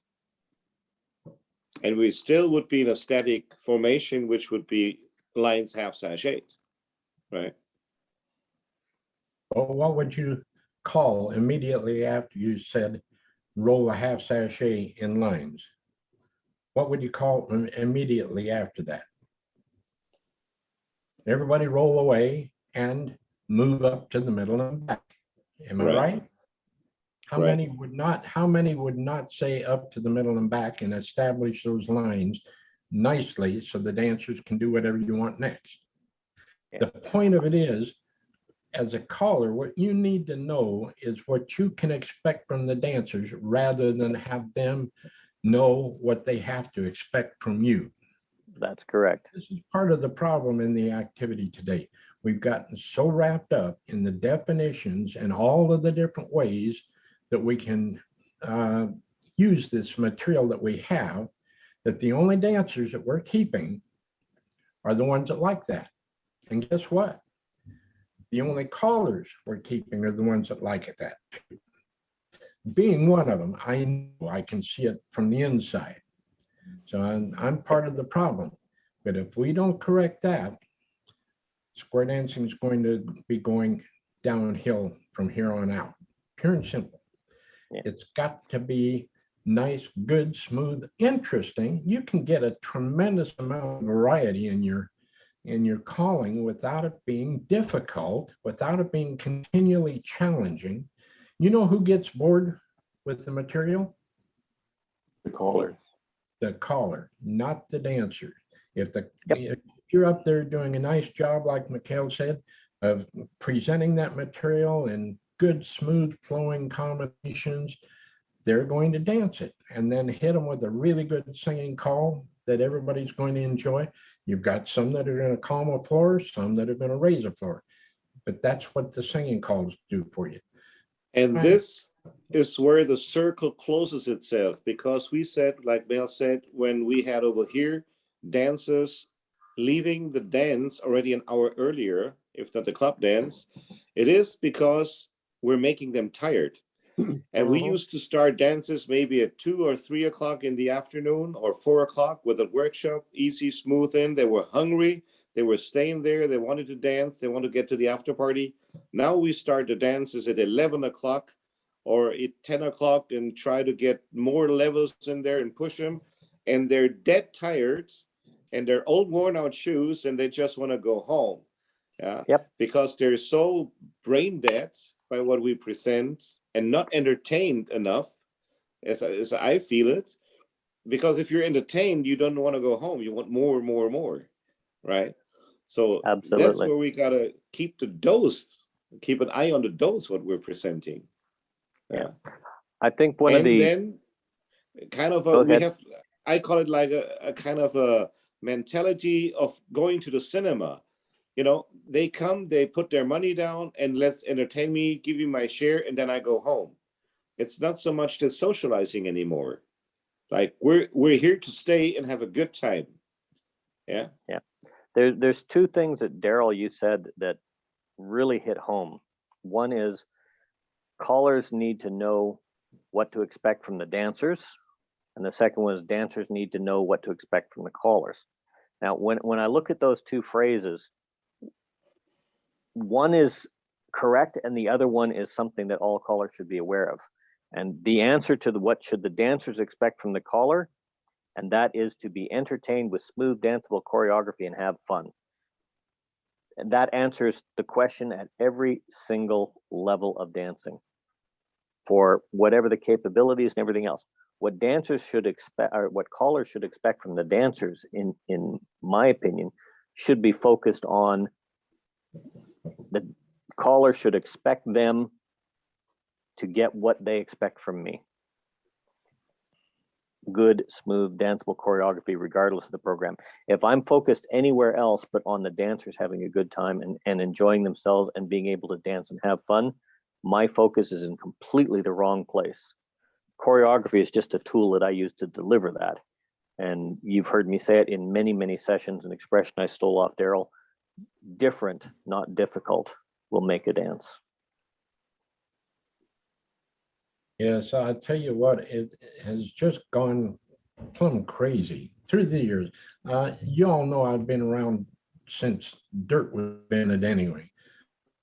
As far as square dance calling goes, it just has gotten to where the whole thing is nothing but choreography in many forms. We insist the dancers be able to do everything from every conceivable angle, right? That's dumb. It takes too long. That's what happened. Our classes went from here to there. Okay, we went from having at least reasonable sized mainstream dancing and added a bunch of moves and called it plus, created another level, split our dancers into different groups. Now, in order to get into the plus, they have to be able to do all this stuff from every conceivable angle. That's the idea behind it anyway, because they've got to get good enough that they can go dance with this other group. It just doesn't work. It's not good that way. There's no way you're going to draw a lot of people into an activity that takes 6 to 9 months just to learn how to go out and be with their friends. How many new dancers come to their first class and say, well, I tell you what, I just can't wait till that caller starts turning me inside out with what he can call. Yeah. They don't. They come Good with point. the idea that they're going to have some fun with their friends, some good music, and learn some stuff easy so they can have a good time. It's a social thing. It doesn't take long, then bam, bam, bam, we start banging on them. You got to get through there so we can get on to the next stuff.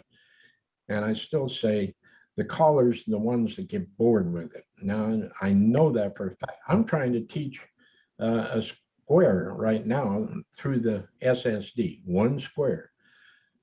It's tough for me. It's hard for me because this is a loaded gun. And if it pops in here, I'm going to shoot it out here. I've done that for so many years, I'm having trouble just reining myself in. So I know where the problem is. I know what needs to be done. I'm not so sure I can do it because I am too lethal.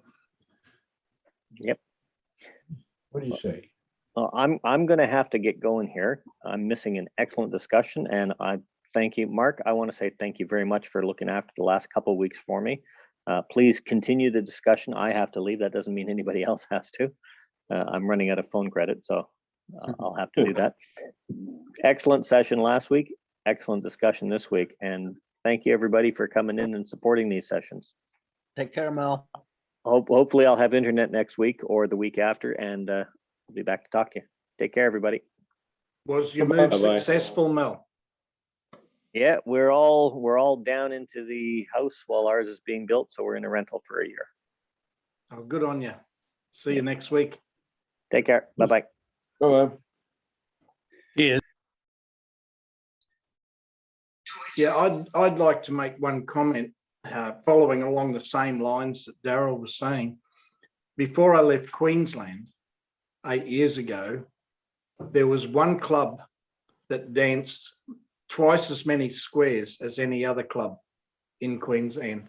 And that club only called mainstream, and he only called what was on the flip side of the records. So the people there just wanted to go to a dance. They didn't go to a square dance. They went to a dance. And just like old time and ballroom, they learnt the dance and they did it.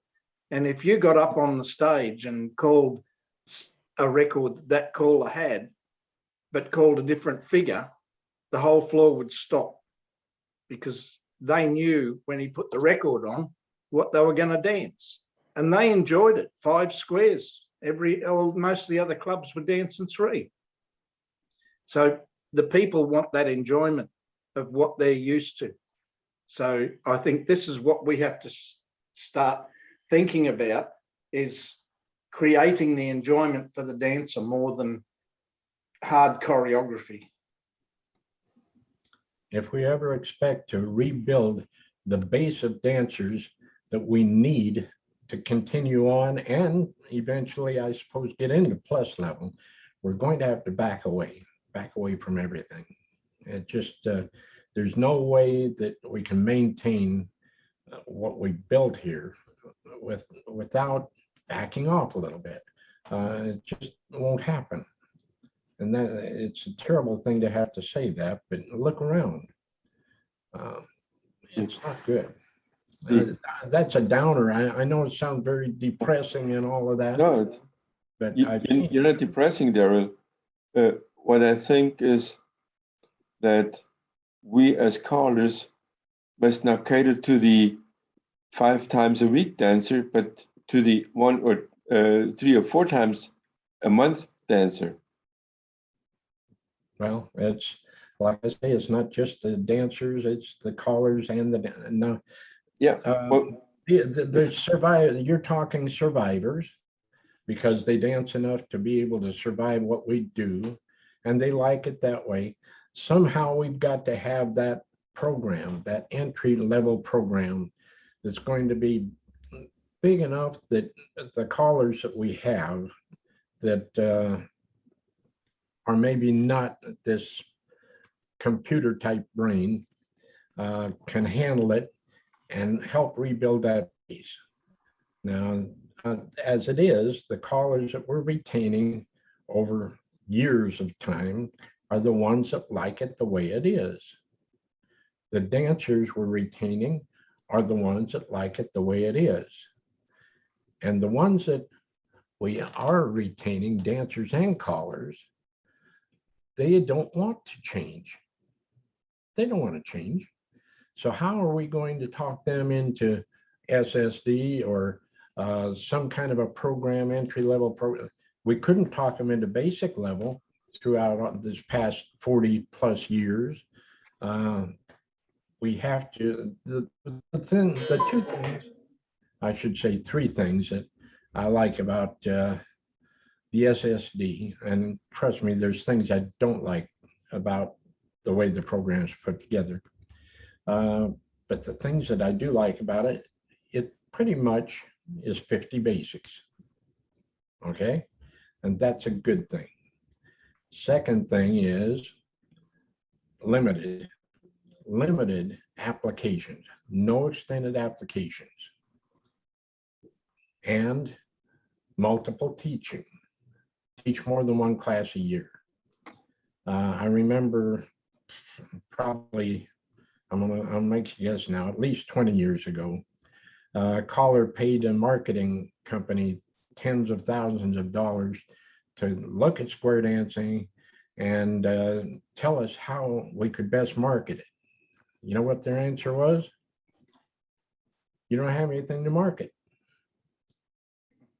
What do you mean we don't have anything to market? We got one of the best activities that's ever been. No, you don't, because you only offer it once a year. How can you argue with that? Because it takes so long to get those classes through, you can only have 1 class a year. And even at that, even if we kept them through those classes, graduated those dancers, now you can go back through your club records if you have a club that keeps records on classes and everything. Go back, check, see how many year by year you had in the class, how many of that class graduated, how many of the graduates joined the club, and how many were still there a year later. That'll tell the whole story right then and there. There's something wrong in South Australia or Sweden. I'll bet you just about any place you start looking, because that's what the activity is developed into, at least during the time that I've been in it. And I've seen it every step of the way, kids. Probably most of you don't know me, but there's very little in square dance calling that I have not done. And I've seen it when it was at its best, and it really bothers me a lot that it isn't there now.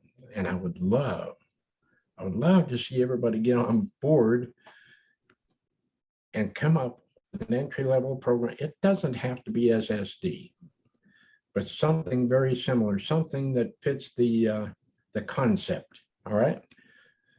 Come up with a list of movements that most guys and gals can apply to what they're already doing easily. Teach easily, shorter list, limit those applications, and absolutely say this is standard and define it. Don't define the movement, define the application. We got enough definitions of all of the movements. They're still trying to figure out what everything is. Half of the committees that you get mail from, they're asking you, okay, what should we change, or what do you don't like about Pass the Ocean, or whatever? You pick a movement, and they'll sit there and they'll pick it to Website will death. just drop out. Yeah, well, it just doesn't make any sense. We should be spending our time trying to figure out good ways to get people in and keep them in long enough that they'll enjoy that other part of it. But have a solid place at the beginning that never changes, that once they get into it, if that's all they want is go and have a nice, fun evening with their friends, they'll have a place to go. But that's what's missing right now. We just flat out don't have it. And I've talked too much. I'm very sorry. Go ahead and speak to No, I that. think you're speaking exactly what it is, and you're talking, or you're reading my book, if I may say so, sir. Because what I've been saying, no matter how we call it and name it and what we put in there, we need one entry-level program which goes worldwide, because this is the selling point for our activity. And if we don't get that straightened out, then the one region will do that, the other one will do that. And that slogan I created, learn somewhere and be home everywhere, can be the selling point for our activity. That means that wherever you learn in the world, we always can dance together and socialize. That was And the objective of Color Lab. right. That was the objective right there. When Bob Osgood and the first 26 or 27 of the founding callers of Color Lab, they wanted to stabilize everything, make it the same everywhere. And that worked very well. You know what happened? I'm sorry. It wasn't my fault. They asked me if I would chair the quarterly selection committee. And I was a young person on the Color Lab Board of Governors. And I said, sure, why not? So my job was to sort through the 35 or 40 new movements or so that were coming out every month back then, and pick out one that everybody was going to do for 3 months. So I'd pick it out, I'd write up some material for it, I'd send it out through the Color Lab newsletter, and every caller was expected, if they were going to use that movement at their dance during that 3-month period, they were expected to teach it and call it that night or every night that they were going to use it. So you had all the callers doing it, right? That's the way it was set up. I didn't set it up that way, but that's the way it was set up.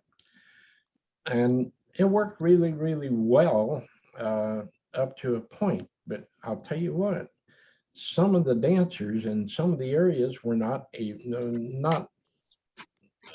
accepting the idea of getting rid of it at the end of that 3-month period. They'd spent their time teaching it to the dancers were enjoying it, so they decided just to add it into their program.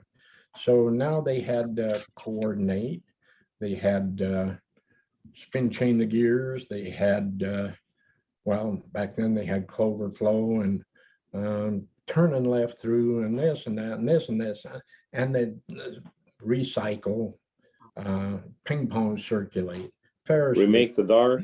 These are all old quarterly movements that weren't, and what happened? They said, well, we can't give all this up. We'll call it plus. Okay, so now we had mainstream and we had plus on top of that. And some areas dance both, other areas just dance the mainstream. And the plus, because we still have more movements coming, it just kept getting bigger and bigger and bigger. So they said, that's it. This is not good. We'll cut it in half. We'll have +1 and +2. We had that for a number of years. Yeah. And they said, this is killing us.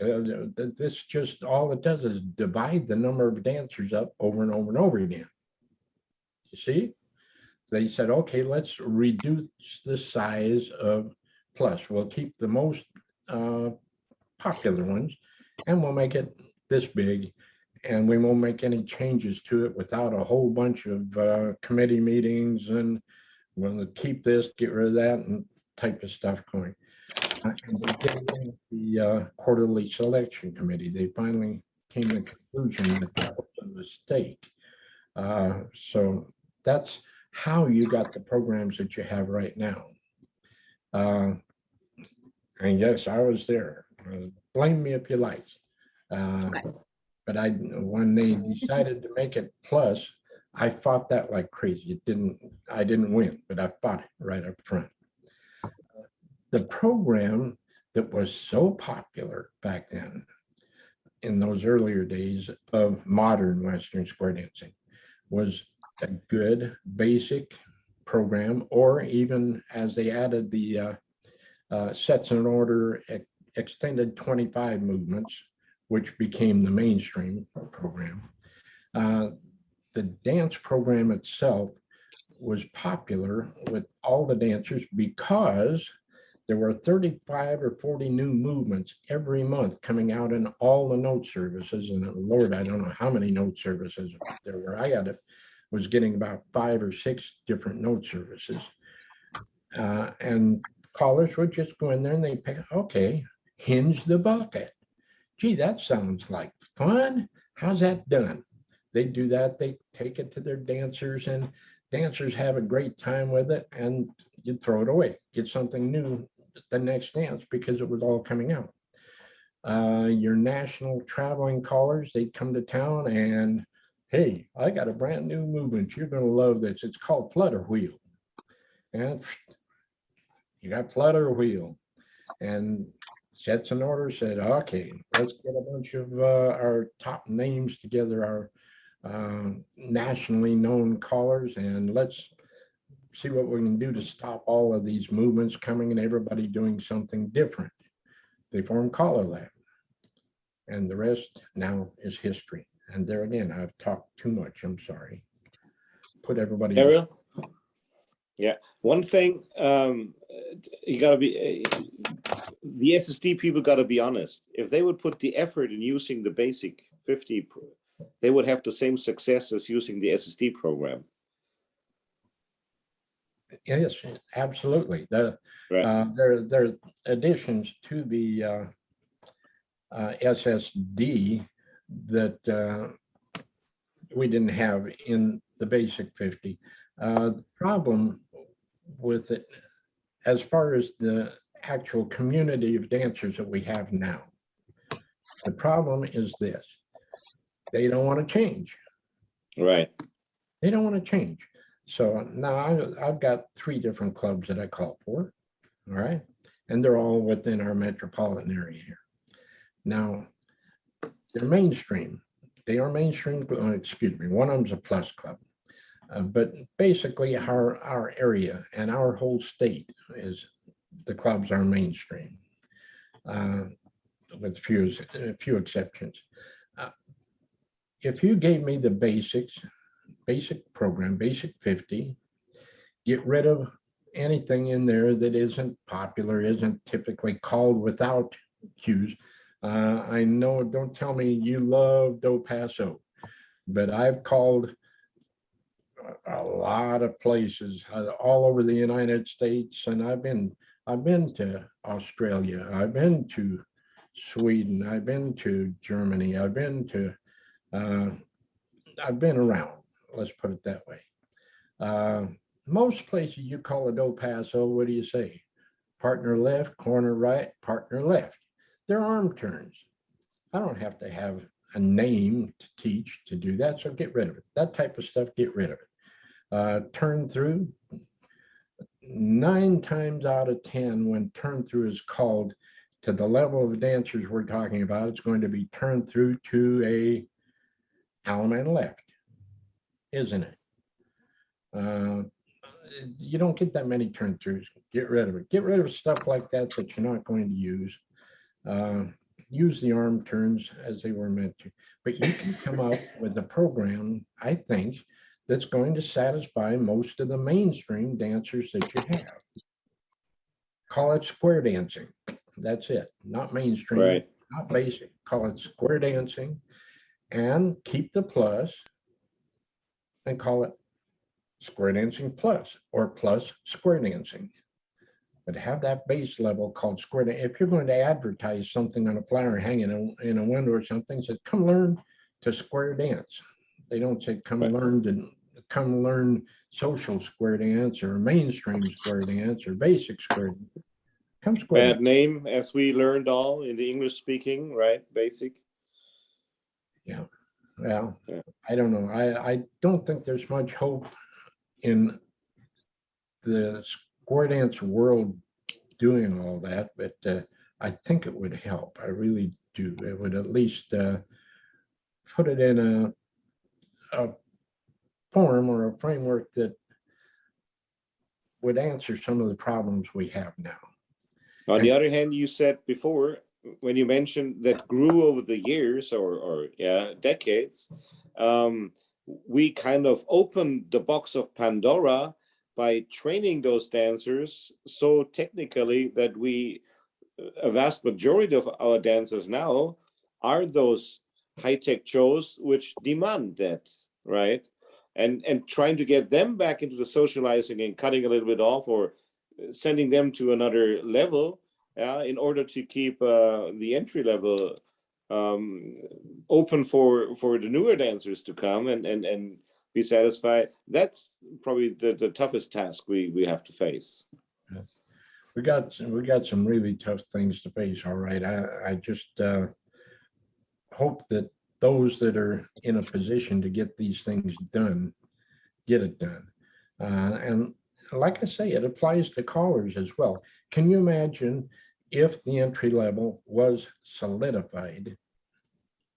The newer callers coming along, they would know, they could learn just what they need to know to teach new dancers. They wouldn't have somebody say, you should be doing that. The most dangerous word in a caller's vocabulary is should. They shouldn't know. Callers should know not to use that. They should know how to do this. They should know how to do this from that position. They should. It doesn't work. You lay it out, say, well, let's say a combination. Swing through, spin the top, right and left through. If you're going to get a spin the top, that's the only way you're going to get it at the entry level. Swing through, spin the top, right and left through. Why? Because if I call it spin the top, swing through, right and left through, they won't do it.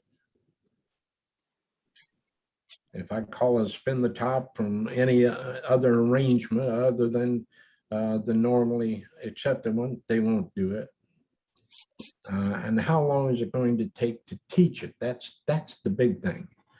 Solidify it. The dancers can get comfortable with it. They'll know what to expect. They'll know what to expect from the movements. They're not being tricked by callers all the time. Am I turning you all off? I'm so sorry if I am. I know I'm complaining like crazy. I think we agree with you. And your complaining is inducing thoughts. I hope so. Yeah. So, because if we don't get our heads around this, there isn't going to be much left to worry about because it'll be gone. Mm-hmm. I'm going to be gone anyway. I mean, not too soon, but I'm sure that not my days, I hope, but at least my years are very, very numbered as far as when I'm going to be able to continue doing what I'm doing. So, yeah, I hope it's around long enough for me to enjoy it till I can't any longer. And it's so good. I'm so grateful, Daryl, of what you were saying, because Guido knows it, that sometimes I over here fighting against windmills, because it's exactly what I've been praying over the years and been watching. And I mean, even if sometimes we speak in Europe or maybe in Far East or Japan, Jerry put it to the point, you're facing the same problems 20 years after we do it. And we're exactly on that track. Yeah. Well, I appreciate you letting me kind of blow off on this. I've been attending all of these sessions that I can with Mel and with Don Beck as well. And just hoping that somebody would say the same things that I've just said. We get so wrapped up in, well, how many different ways can we do this? And how difficult can I make that process when everything should, there's that word, everything needs to be simple. Needs to be simple for those new dancers and needs to be simple for those new callers. They need to learn the mechanics. How many times have I heard the new callers say, well, I went to caller school. They taught me how to find the corner, but they didn't teach me how to call. Lordy, I've heard that over and over and over and over and over again. Or it was too much, too fast. I just was confused the whole time. No, it needs to be simplified, something fierce for the new dancers, the new callers. I'm not saying that the rest of it isn't good, because that's what I enjoy too. Believe it or not, after all this time and all the calling in and everything I've done, I'm still thinking of combinations that I'd like to try. I won't do it. I'm going to rein myself in and try to call a better dance with a lot fewer movements and see if I can't convince the dancers they had a good time without doing some of the stuff that I like to do. Now I've got nothing wrong with introducing a movement as an experimental for one night. Matter of fact, my dance this coming Monday, I will do a turn and left through. How many of you know what that is? Okay, you've been around a long time. Yeah. We go, yeah. Well, it's a turn through and a courtesy turn. But if you were to do a head square through 4, split the outside 2, around 1 to a line, you'd have some nice half sashayed lines there. Up to the middle and back, do a turn and left through.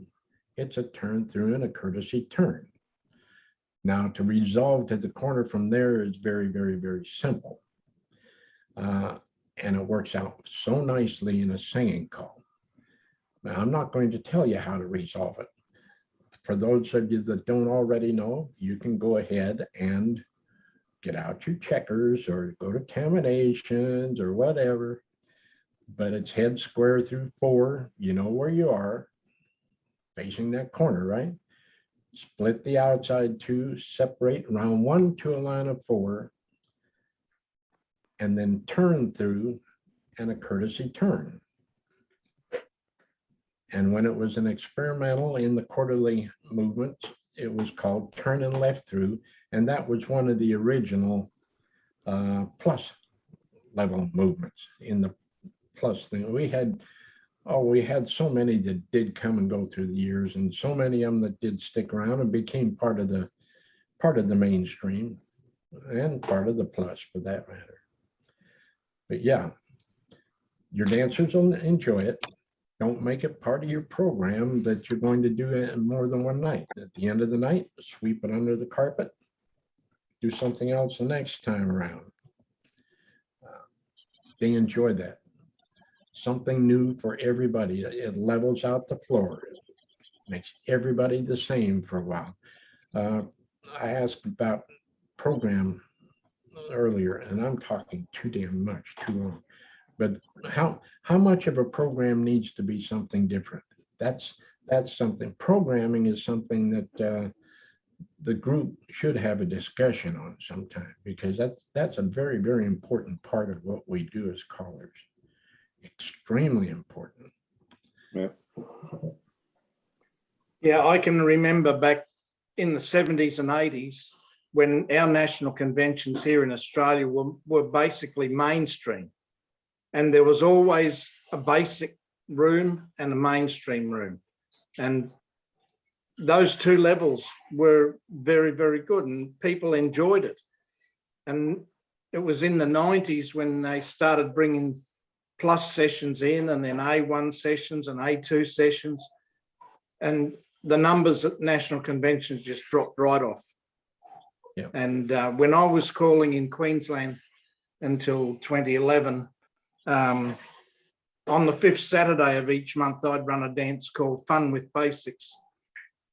And it wasn't long before I had to get a bigger hall and a bigger hall, because all the clubs in Brisbane, and there was about 30 odd clubs in Brisbane, they'd all bring their beginners along and we'd have fun. One night there was a guy who'd never danced before turned up at the dance. He danced every bracket the whole night. And basically it was using basics from unusual circumstance. So even the people who were good dancers enjoyed it because the basics were different. They were from positions they weren't used to. The new dancers didn't know they were different. So they enjoyed what they were doing because they were doing something that they hadn't done before. And that's the whole point of it. Why do we have to make things too complicated if you just keep at those levels? But you have to have dancers at those levels so that when you bring beginners into a class, they can go out and join in with another function where there's a lot more people and feel that they're accepted as part of that dance. You know, that even if it is a basic dance, that they can be accepted. And they, as soon as they feel accepted, they're going to keep coming. Absolutely. And there is nothing wrong with the most credit I get lately was I was doing an intro night, and we had about 8 to 10 calls for the new people's coming in Hatton Ball, and 4 people showed up. There were guests at that club and said, we're here for vacation in the beautiful Bavaria, and we were visiting the club. We didn't know you had an open house, but we had a ball, and it was really nice with so few calls to call it interesting and keep it moving and socializing. They had a ball, and this was the best credit I could get from A2 dancers. So as Daryl said, we don't need to do all the type chess playing. I love it where it is in the high level and where you got to dance it for it, but it has nothing to do in the entry levels. Yeah. Again, I'd like to say thank you for putting up with me. I am going to have to kind of beg out, and but this I needed to get off my chest, at least at one of these sessions. So I Always apologize appreciate it. for dominating things here, but thank you for being here. I got Always one more question appreciate for you, that. Daryl. Pardon? I got one more question for you. Do you realize that we were calling a dance together with L. Stevens? Oh, really? Oh, I'll be Yeah. darned. There was at the Halloween party at the Puss in Boots. Okay. Is that Pforzheim? There was an Ulm, yeah, close to Pforzheim there. Yeah, right. In Yeah. Stuttgart area. But it was, I think it's 20 years ago. Yeah, probably. Who But keeps Ulm is track? closer to Munich than to Potsdam. Yeah. Way closer. Well, Yeah. we did something in Guggenheim. Is there Guggenheim or something Yeah. like? Okay. Yeah. You had a caller school, I guess, with L, and you came and we did the special dance at the Puss in Boots. Right. Yeah, I did 2 different color schools over there with Al. I had a Right. great time. Nice people. They talk kind of funny. Sorry about that, guys. But no, I enjoyed it. Yeah. But my days of traveling are behind me anymore. Unfortunately, I enjoyed it while I did it, but And I appreciate to have you on the program on that dance, really, and to work with you together. It was an impression I hope I lived up to what I've been talking about. Yeah, calling and square dancing has been so good to me. I mean, I was one of the very, very lucky ones that got to actually make a living at it for a good number of years, and so much more than I deserved. I would wake up every morning and ask myself, why me? Why me? You know, it's just unbelievable. It really was. And I hope the same for all of you, for that matter. Get the best out of it, but let's take care of it along the way, and so we can hopefully leave something for everybody else, huh? With that, I will go take care of my wife that requires more. She's my 24/7 job at this point in life. So, and I do have a dance to get to tonight as well.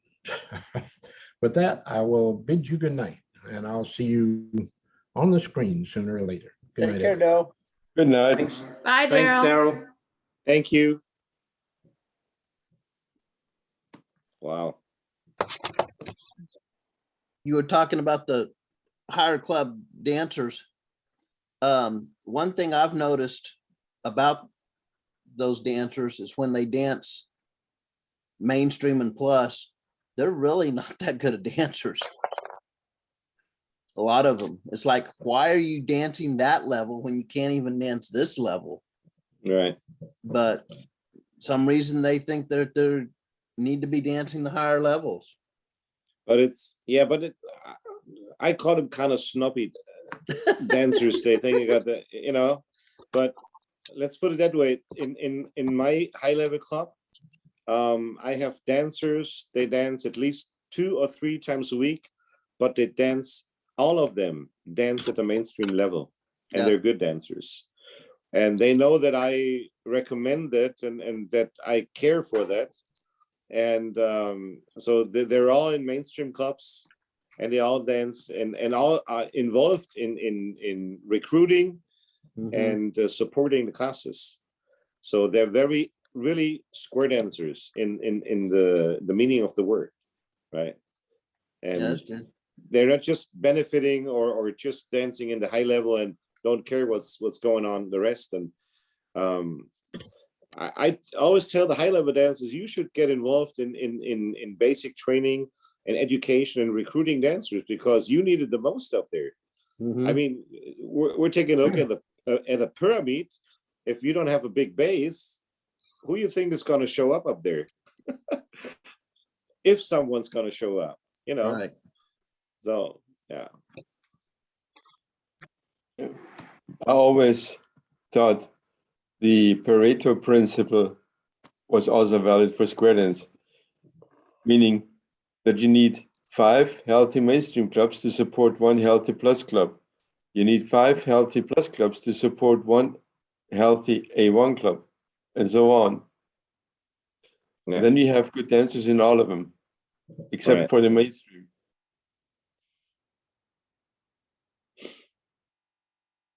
But we're talking with people and talking about people, and this will never happen. This is there's this discussion list, SD callers, that has been very active for a couple of years in the 90s and early 2000s, until other means came along. And this was the time when Target 2000 was a big topic. And we said, we need 1 program for all dancers. I said, well, that's okay. But if humans were that way, we still would all drive Model Ts, because we don't need to change anything. And 1 model of car is sufficient for everybody.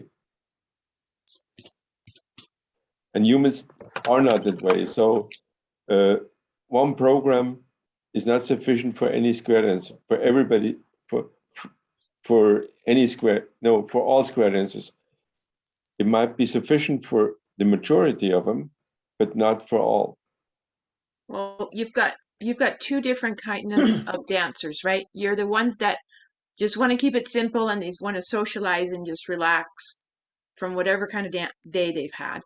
And there's the dancers that want to have something a little more intriguing and they're more into the patterns than they are about, so you need to give both groups what they need.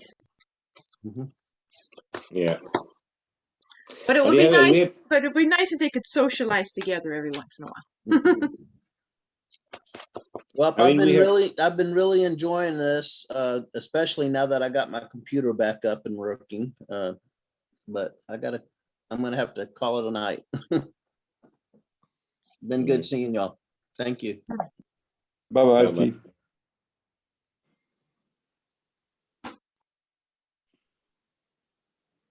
Casey, you're muted. I was just saying that I've got to have to call it a day as well. So I'll see you all next week. All right. Bye. Bye. Bye-bye. Bye bye. So.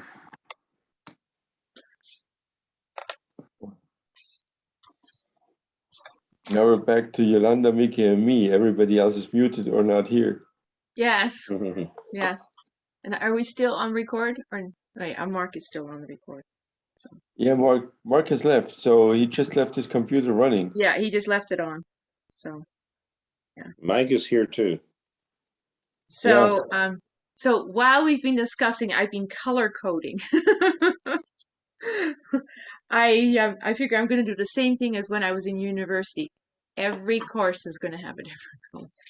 I'm in 4 or 5 different programs now. So, and I'm learning tons, but I have to find a way of keeping it all separate now. So, I understand you.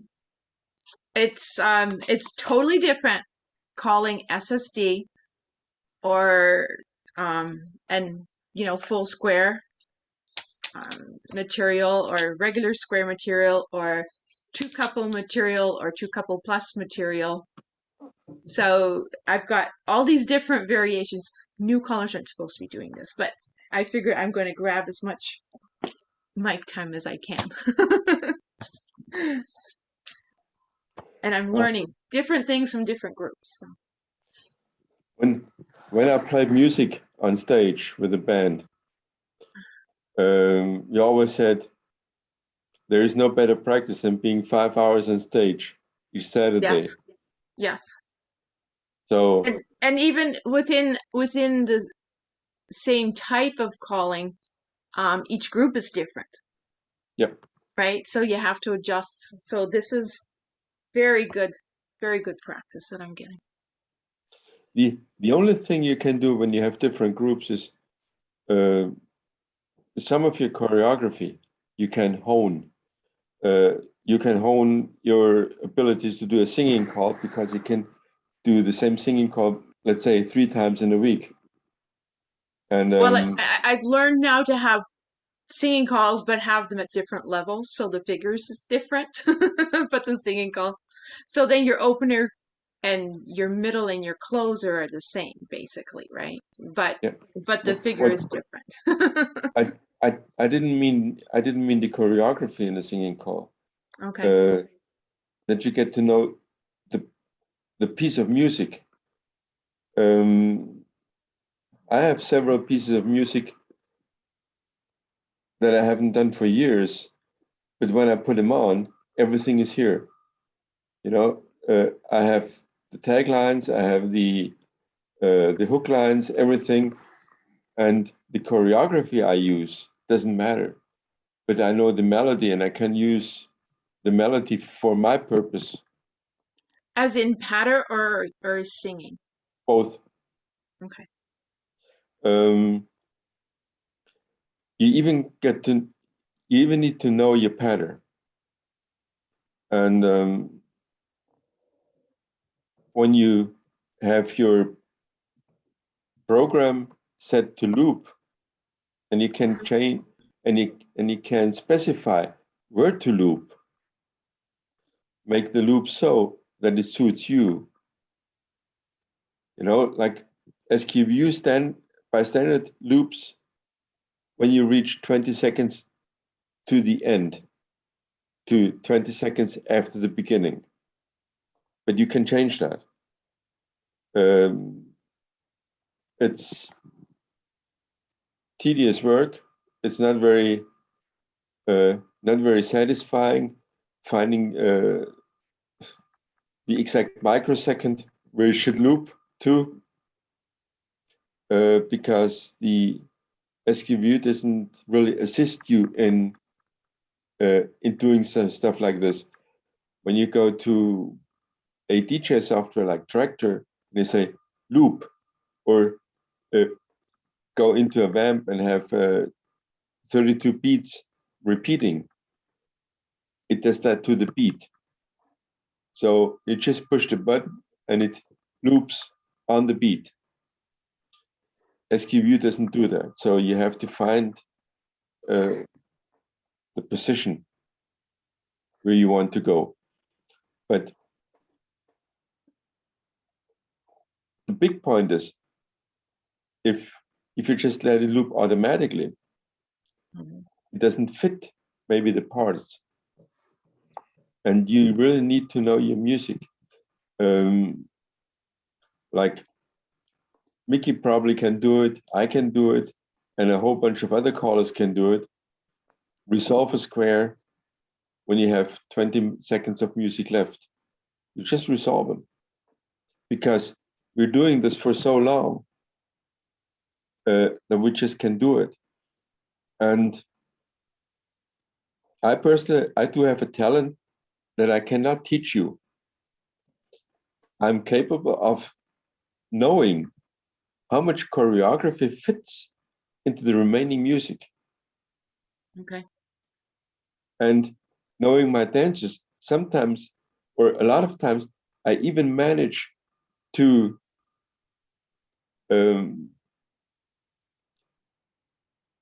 how to say that? I'm imagining the errors my dancers will do in this time, and adapt the choreography that fits there. So they still end at home with the last beat of the music. But this is a talent I cannot teach you. I don't know how I do it. I can, every once in a while now, I can see how much time is left, you know, at the bottom of the SQView. And Yep. And I can time it out so that within a second the music and my choreography match. I do that without looking at the screen. Okay. Well, I still got a couple of years to learn. Yeah. No, but this is why I said this is a talent. Yeah. There is a very old piece of music and a routine that's called Solomon Levi.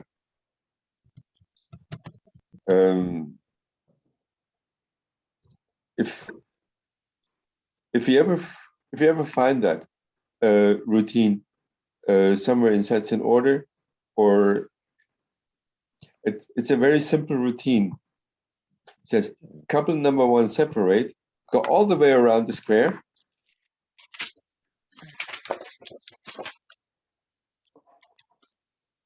Okay. Meet your partner at home, pass by, element left and swing. Then the second couple separate, go all the way around, pass your partner on the other side, go back home, pass your partner, element left with the corner, and swing your partner. You continue with couple number 3 and 4, then you continue with the heads and with the sides. And finally you do all 4 couples separate, go all the way around, pass your partner on the other side, go back home, pass your partner there, find the corner, element left and swing your partner. You can put in, for variation, you can put in a right and left brand and a swing and a promenade or whatever you do, but it's just the separate part. That would be fun when you're actually teaching separate. Yeah, I use that for teaching separate. I use it. I use this call, the singing call, actually. Probably two times every 2 years. Separate was actually my homework this week. My homework Okay. page. Okay. And there's a piece of music that is called Solomon Levi. So I needed this last week. Yeah, but still, and Yes, and but I can add to and, it for another. and I dance at one of our jamborees. I did a workshop on separate, and I used that. And another caller who was sharing the program with me said, "Look," said, and I started to separate sometimes in a pattern record, and I ended with everybody out to your corner, turn around, and about to depart with the end of the music. So how do I know that I fit a 7-segment piece of music choreography into the remaining music? I don't know. No. I really don't know. I just managed to do it that way. But as I said, this is a talent. I cannot teach it to you. But when you loop, try to figure out which fits best for your calling. And so it matches the beat, and that you, when you loop, that it matches musically, that you have that you just don't jump into the middle of a tone, but to the beginning of a phrase. Yeah. And know your music. Yes, Really? and Mike was saying that often the last sequence he's in the chat, so because he doesn't have his mic. So often the last sequence in the song is denoted by a lick that tells you the song is ending, and that's one of the things I have learned in the last while, that to listen for that, and that helps you to finish off your choreography. Yeah, some at the levels right time. do it. Yeah. But, And when setting yeah. the loop, you also have to be careful that sometimes you have a key change getting into the last sequence sometimes. So then you have to loop one set before. Because otherwise you will have a problem when they go up into the key change. You will have a break when coming in back down. So you will have to loop, like taking a singing call, you have 7 brackets with 64 beats. Yeah. And the key change would go into the last 64 brackets, right? Yeah. That means that you would have to set your loop in Before the that. last figure, right? Yeah. Because then you're still in the same tone set. Yes. And don't have the key Makes change in the same key, right? Right, that makes sense. Yeah. There is so much to learn about calling. The dancers, when I was a dancer only, I did not know there was so much to this. Okay. That could be mean. Still know some callers. I still haven't, and I've only started to learn a smidgen of what it's all about. They refuse so much to learn, they just want to stay on stage, but they kind of stand still, so as long as you're always learning, it's good, and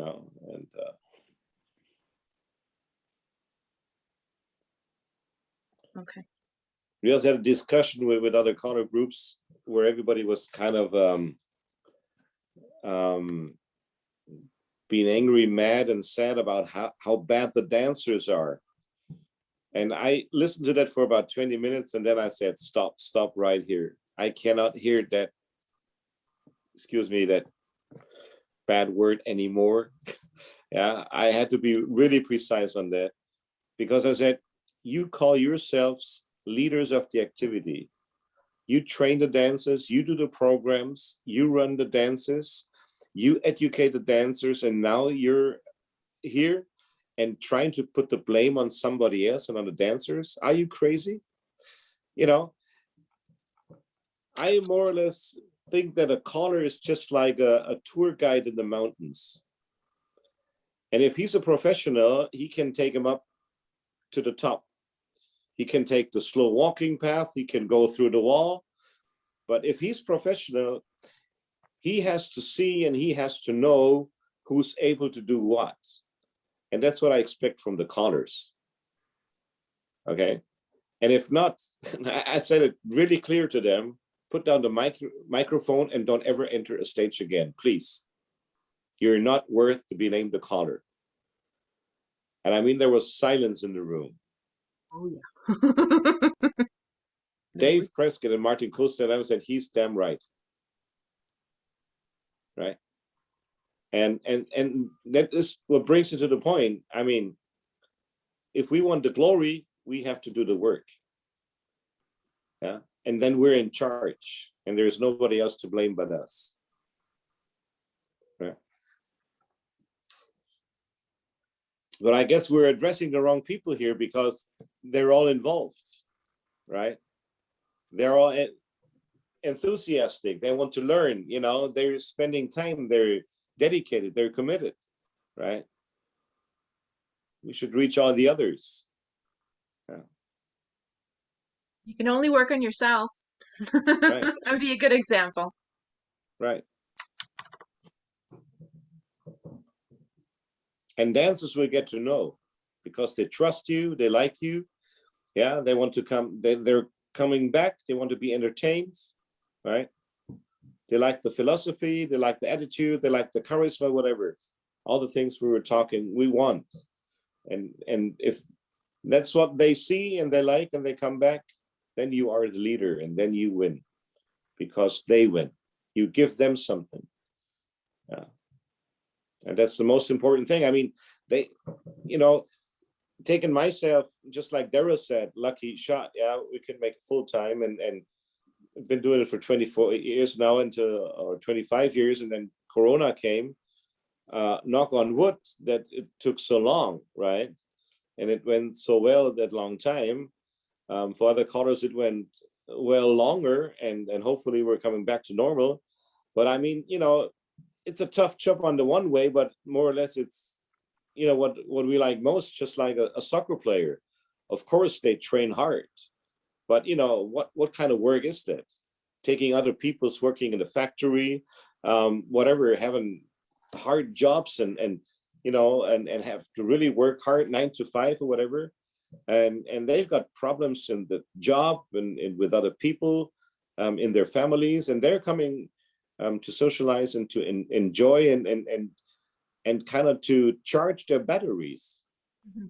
And so I've got a lot of dancers, the whole week, they've just been looking forward to come to that weekly dance. And so it's got to be a good dance because then they can, for the rest of the week, like the next 3-4 days, they can say, wow, that was so cool. That was so good. It can carry them. Yeah. Well, that's one of the dancers have been saying on Zoom, they hadn't realized how much the square dance was helping them in a mental health manner. Because when they because there was a time period before Zoom, or that people found out about Zoom, where there was no dancing, and all of a sudden they said, we missed socializing with the other dancers and to have something to look forward to. There wasn't a break in their week, and they said going on Zoom and being able to dance changed that. It made them feel better, and it wasn't just for the dance itself, just like you're saying. So maybe the dancers are going to have, well, the ones that went on Zoom anyway, are going to have a different perspective, right? We have such a good product, and as I say, there is even much more than that jumping around we have got with square dance. There's so much which is happening in our brain, in our soul, in our heart. It's I think really a big potential. We need to get the younger generation to see what that is about. That it's not just, you know, a senior activity. Right. And stuff. I mean, I was lucky. I got into square dancing in my 20s, and I was in a group that had a younger group with it, and we had a ball every week. So I know what square dancing can be like as a young person. I So, joined as a kid, you know, that was 20 years ago, so I'm 27, 37. well, No, just kidding. actually, I learned in grade 3, Yeah. and then I went back. I think I was 19, actually. I went back at 19, so That's so when I we know the met your different husband, levels. right? Yeah, yeah, Right. I think the story last time, I think, yeah. yeah. So so I've had the unique experience of being a child and learning to square dance, then being, you know, teenager, early 20s, and seeing it from that perspective, and then going back now, you know, in the last 5, 6 years. Yeah. So it has changed over time, you know, but the activity could come back. And it'll be interesting, you know, like after World War II, when all the couples were separated and they came back and square dancing was a bit be interesting after COVID if there could be a new interest in square dancing, Mm-hmm. you know, but we'll see. Yeah. Yeah, hopefully. Be And nice. it is to us as the leaders, you know, we have to make it. I know somebody said to me 4 or 5 years ago, don't start becoming a square dance scholar because it takes 6, 7 years, and by that time there won't be any dancers left. And I thought, well, at least I'll have the fun of trying, right? Right. So, and the interesting part is I've been watching old videos, and some with on what people were thinking about at that time. And so the late 70s, and I've read Sets of Order and stuff like that. In Sets of Order and stuff in the 70s, they were saying at that time, you know, things were going downhill, and how much longer would it last? And if you think about that, how much, you know, we had another, 40 years already? So it's just going to be, do we, as callers, stay positive and do what needs to be done, hopefully, we In need to get the new Germany, generations in. in Germany, we have a saying, totgeglaubte leben länger, which means that calling people deaf, they will survive longer, or they will still be alive. You know, just talking about that doesn't mean it's dead. Yeah, so sometimes you call something which is dying and it's gonna last much longer. And hopefully that is with square dancing. So people been trying to say that we're totally breaking down, it's gonna vanish, that they will not be on the right track. You know, But and the silver lining from COVID may be that we now have an international Zoom community, both as callers and as dancers. And if somewhere along the line some of this stays, even in the higher levels and stuff, this may actually strengthen some of the communication that, you know, that we've had in the last months. And I also think that on the other hand, there seems to be worldwide common grounds. Mhm. Right. That's what I'm saying. Where these caller sessions now, we have the opportunity to have international communication once a week, right, between callers, right? We wouldn't have had that 3, 4 years ago. I mean, how many people knew each other even, except for the people that have been in the business for a long time and have met each other, you know, because of traveling and stuff. But a lot of the dancers definitely didn't know. I certainly didn't know you. No. So it's interesting, you know, and the differences between the different countries and the history and stuff. We've got different connections that were built, and if we can maintain some of that, you know, I mean, as we go on the floor, that will change. People will have a little less time, but even if we met once a month or something like that, right, kind of thing, that if we maintain that connection somehow, who knows what a difference that could make in the long run. Right. You know, but I know there were dance groups that were breaking down because of lack of dancers that now in Zoom have opportunities to dance. And I know there's dancers that had to quit dancing on the floor because of arthritis and stuff. And on Zoom, they can dance without having to be concerned about being injured, you know? Mm. And so, I mean, I had one dancer that had tears coming down her face, and she said, I can now dance again. I heard about Zoom. I can dance again. You know, my arthritis is so bad, I can't go on the floor anymore, but on Zoom, I can participate again. I've been given back square dancing. Right. So interesting. We haven't thought of, you know, how many people are losing the activity because physically they just can't do it anymore. They got a sore shoulder or knees and hips and stuff. But Zoom wise, it fits, right? Yeah. So I'm just enjoying seeing it all and meeting all the different callers and dancers. And it's like sociology for square dancing. Right. So I think And we even are on, getting on some Zoom meetings where they were dancing, some people were just watching, you know, they were kind of more or less participating through the socializing. Yeah, Yep. it was important to them just to be there. They wouldn't Yep. dance because for what reason ever, but they wanted to be there with the group. Right. We actually, So, I'm actually in one group where we've encouraged the people that can't get up. You know, they can still sit on so it's like forward and back.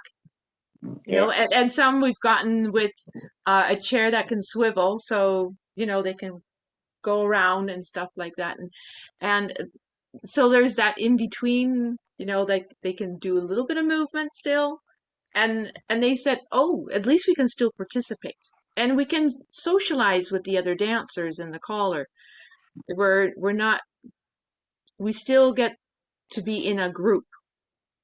We're not just home alone. We're in a group. And once a week, people ask how I'm doing and what my week was like. And we have a group of people that like each other, that have commonality of square dancing in whatever level that may be, right? So there could be people that used to square dance that could be on the floor helping with tickets, you know, making the coffee. And but you and could they're still even make part of that. the group. You could even make them dance. We had a funny thing going on at a color school, which was going around, and we called it bar stool dance. I didn't know before I went to that school where we had fun. And it works like that. You put someone on a bar stool, which need to be one you can turn around, and then you need space for 4 squares, and you put the stool in the middle of the room. And then you set your square. And the one person is always on that chair, just sitting there, and all they do is turn around, spin around, and the square moves forward and back in every direction with whatever call you do. Like an 8-chain-4 means that the square from one side moves to the other side because he's stays there. Or in a spin chain through, it is the whole square working around that one person.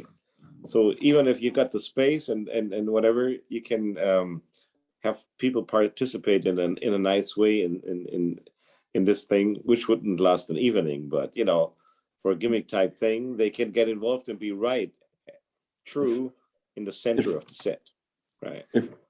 If you look at it from an easy perspective, let's say you have boy or girl number 1 sitting on that bar stool, and you call heads forward and back. Well, what would the sides do? They would have to move as well. No, only the sides move. Yeah, and the opposite head couple. No. Yeah, a little bit moves forward and back, but the sides move sideways. Oh, Okay, so they're doing the part that the heads normally would do. No, No? they they they as they create the image of what the heads would. Yeah, so they're moving as if the heads are moving, but they're not. They're creating I give you an easy. I give you an easy I know. example. You have a ring, Mhm. and you spin it. The ring spins around your finger. The finger is boy number one. The boy number one doesn't move, but the ring spins. Yeah. This would be a circle left. The boy just moves, it turns around a full circle when the circle, but the ring spins around the boy or girl, whatever you would like to have there. When you say lines go forward and back, the one sitting on the bar stool doesn't move. So the entire line with him doesn't move, but the other line moves. Right. Moves. Yes. That's what I'm saying. Yeah. That would So be neat. that's kind of a funny thing to do. I had that once in my club.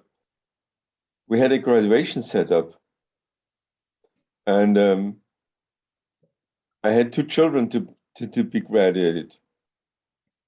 And the father of the boy came to me and said, "Well, the boy's got a problem. He's not allowed to do any sport Oh. on graduation day." I say, "Okay, let's get him graduated. Sit him on a bar stool and have everybody dance around him." Okay, taking So just for clarification, yeah, if you would call heads up to the middle and back, and imagine that boy number one or lady number one, whatever, would be sitting on a bar stool. It only can be one person, right? Then couple number three would walk up towards them as they would meet in the middle, as everybody would walk up. And the side couples, they would have to slide towards the couple number one, both side couples, and then slide back. So you got the square again. Yeah. If you would have to, like the heads star through, the sides would slide forward to couple number one to make the image as the heads were in the center. Couple number three would walk forward, yeah, and then they would kind of do the star through part with the number one boy sitting on the bar stool and not moving. That means they would have to pass by the couple number one doing the star through, right? And couple number two would have to slide even more forward towards the couple number one. Yeah. So this is the idea that one person does not really move and is really more or less nailed onto the same spot. Like on an 8-chain-4 being on the outside, that could we have an 8-chain side square through 4, Guido? Then for me, I've pre-programmed a different example. Okay. They move in to make the square small, for instance. But lady number one, that's the green spot here. Once the movement is set up, this lady number one doesn't move in a grand square.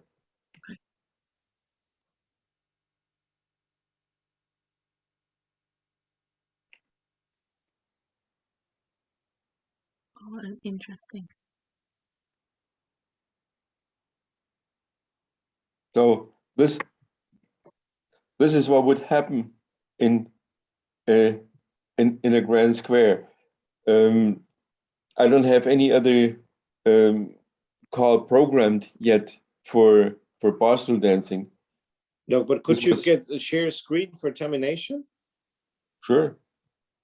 And just have the side square through 4? Just a moment. Terminations.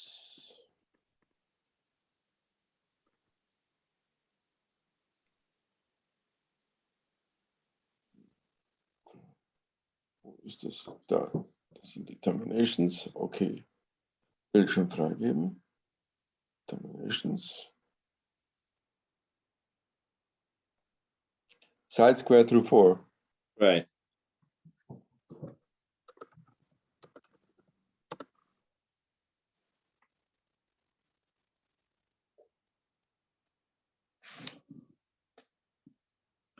Okay, now you got the blue guy, Jolanda, right? Mhm. And if we would do an 8 chain 4, now that blue guy would be on that spot. That means we have everything above him, right? Mhm.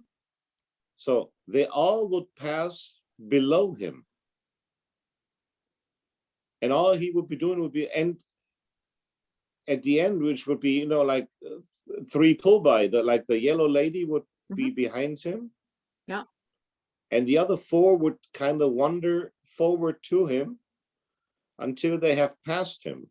Because in an 8 chain 4, he needs to be where the red boy would be, right?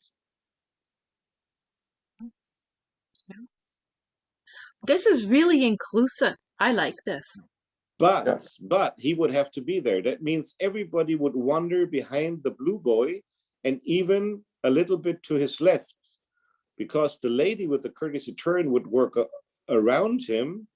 So if he would be at the same spot, the blue lady would be, which is now on his right side, be over on his left side, but facing in, of course. Yeah. And the rest of the square would be right below him now. Yeah, because he I've is never heard of that. nailed off that bar stool on that bar stool, and he couldn't move. So all he can do is spin around with a 360-degree turn. Is all the movements he can make, and whatever is necessary. Same thing would be working with a spin chain through. The whole square would just work around him doing the calls. Wouldn't that be lovely if that would go international?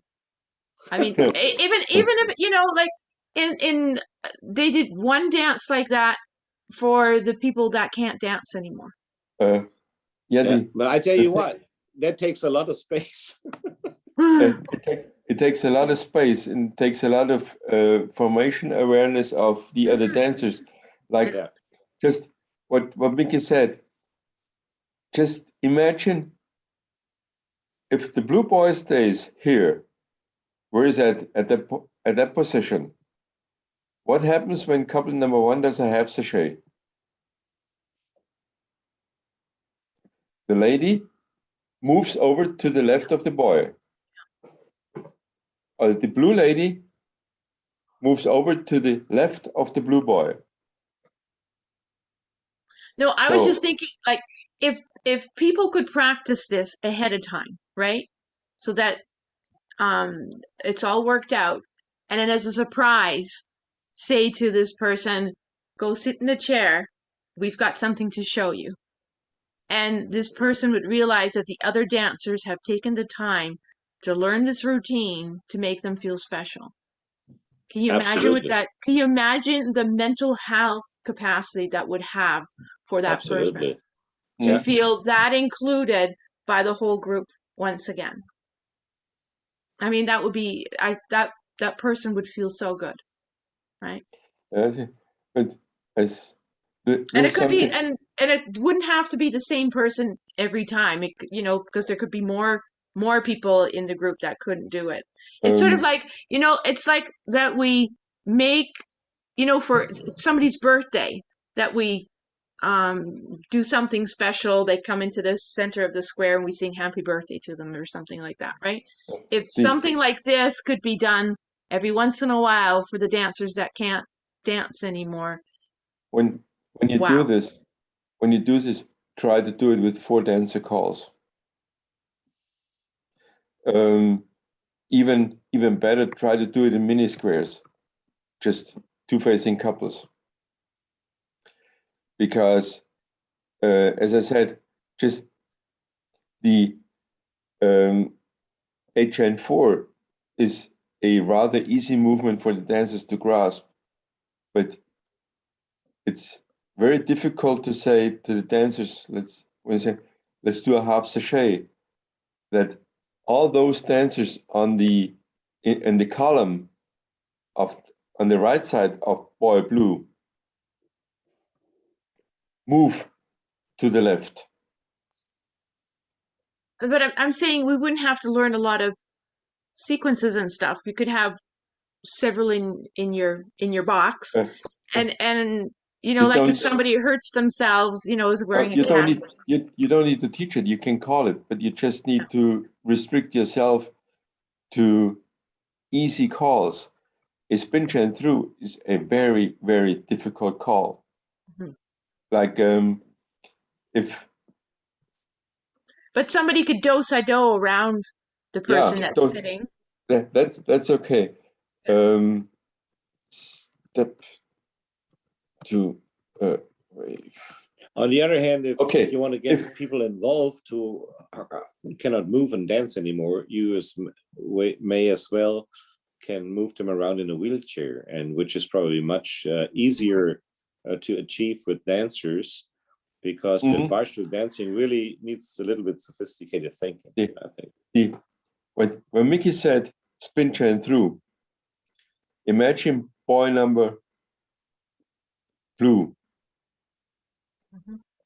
That boy blue ends up in the spot of the red girl in a spin chain through. Now just imagine he stays there where he is at.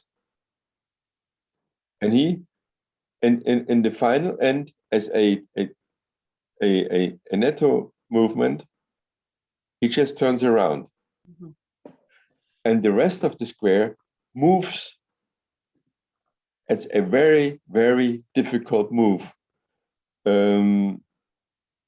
This So is the thing would happen that the line with the red lady and the green, they would work down towards the blue boy and get one spot over to the left, and the ocean wave where the blue boy is in, with the one coming from the other side, would work behind him one spot to the left.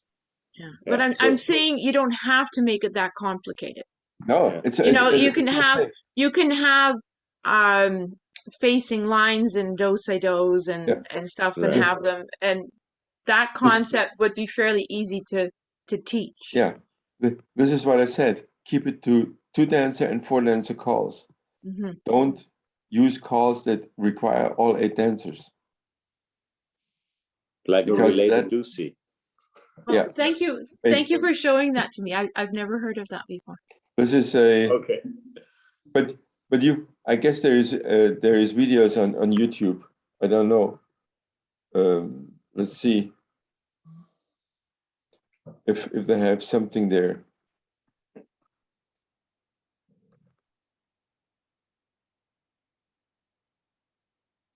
I don't know. You may have to enter square dance. Yeah, you have to, and it has to be square dance barstool. You know, not. Yeah.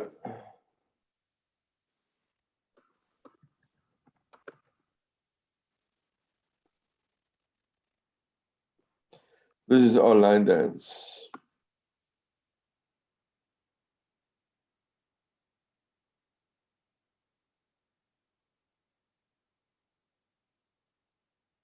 Oh, they're also line dance, Mm-hmm. but there's something else you can do. This is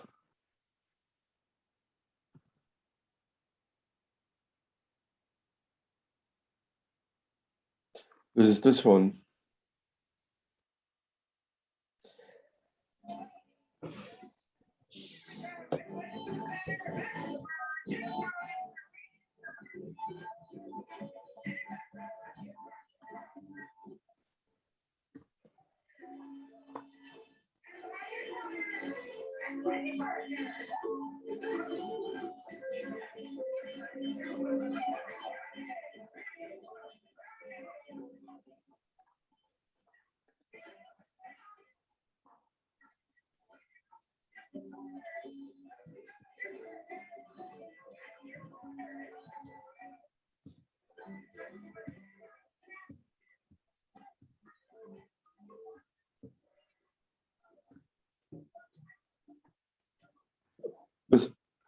This is on wheelchairs. Mm-hmm. Yes, instead of, wheelchairs instead of wheelchairs. Um, I couldn't share the computer tone while this sharing was on, so I would have to stop it. But you can look at it. It's Monday Night Square Dance on Wheels.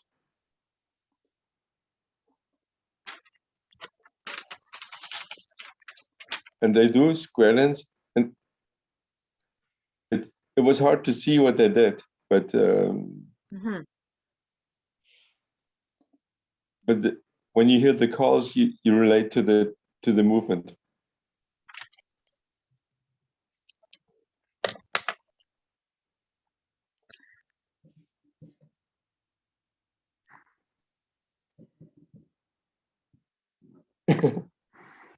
Yeah, Mike, you're right. Might be easy. So So Mike is saying it might be easier to just learn C4. Yeah, barstool dancing is something. If you try it with some dancers, try it with mini squares, just facing couples, and have them do two couple dancing. Yeah, The dancers, even if the person physically couldn't do it, somebody else could be moving them around, right? yeah, but if you do it in your club, a club night, if you do something special, you can do it, but just use 4 dancer squares. Yeah. Because the lateral movement, the movement of the dancers is not using as much space as a square would need. And the movements you can do with 4 dancers are not as complicated as those you do with all 8 dancers. you want to talk about a real challenge? I've never tried it, but probably be fun in a real hexagon. Yeah. I can ask weird. my retirees if they want to try it. No, but in a hexagon, you need dancers with a tremendously good formation awareness and orientation in the room. This is I would not recommend. I call real hexagon mostly every week. Okay. For 1.5 hours. Now, what we've So- been talking about the last couple of minutes, I would say this is where they usually on TV or in a circus or whatever would say, and please, kids, do not try this at home. Yeah. This is as when I did my session on real hexagon, I showed you an easy approach.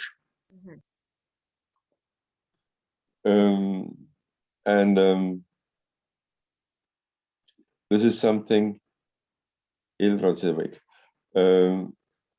showed an easy approach how you can go into real hexagon without trained dancers for real hexagon, without yourself knowing much about real hexagon, because you're just doing square dancing in a triangle. And this is something that's quite easy, but when you go barstool dancing in a hexagon, or just if you go into real side calling and side resolution in hexagon, that's already a challenge. When you go into barstool dancing, that's a major challenge for dancers. Don't do this at home. No, think so. This is not something. It's just gimmick type stuff, you know. This is This, I would say, if you had a couple of C4 dancers that are proficient at C4, with those you could try this, because they are capable of imagining their position on the floor with several concepts, but not the average dancer. No, No way. But don't underestimate those dancers. I had when I was still calling in Bern, the club has been invited to a party of the 50th birthday of some of our members. And we did dance. The choir would sing, and there were a couple of attractions where he was a member. And we were called up to the stage to dance a second time. But he wanted to have the microphone, and he was a dancer, and he called a routine including Venus and Mars. But he set it up with asymmetric choreography, not with just from a single file promenade or an 8-dancer star. No, he called it via asymmetric choreography. And my dancers to do it. I would not have trusted myself to do it. So don't ever underestimate dancers.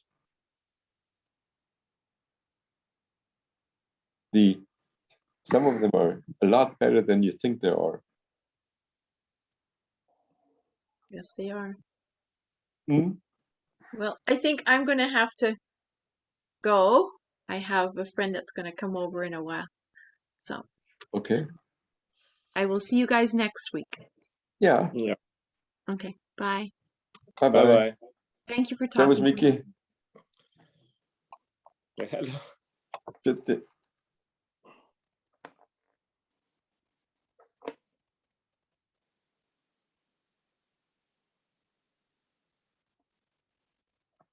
Good night, Hannah. Good night, Mike.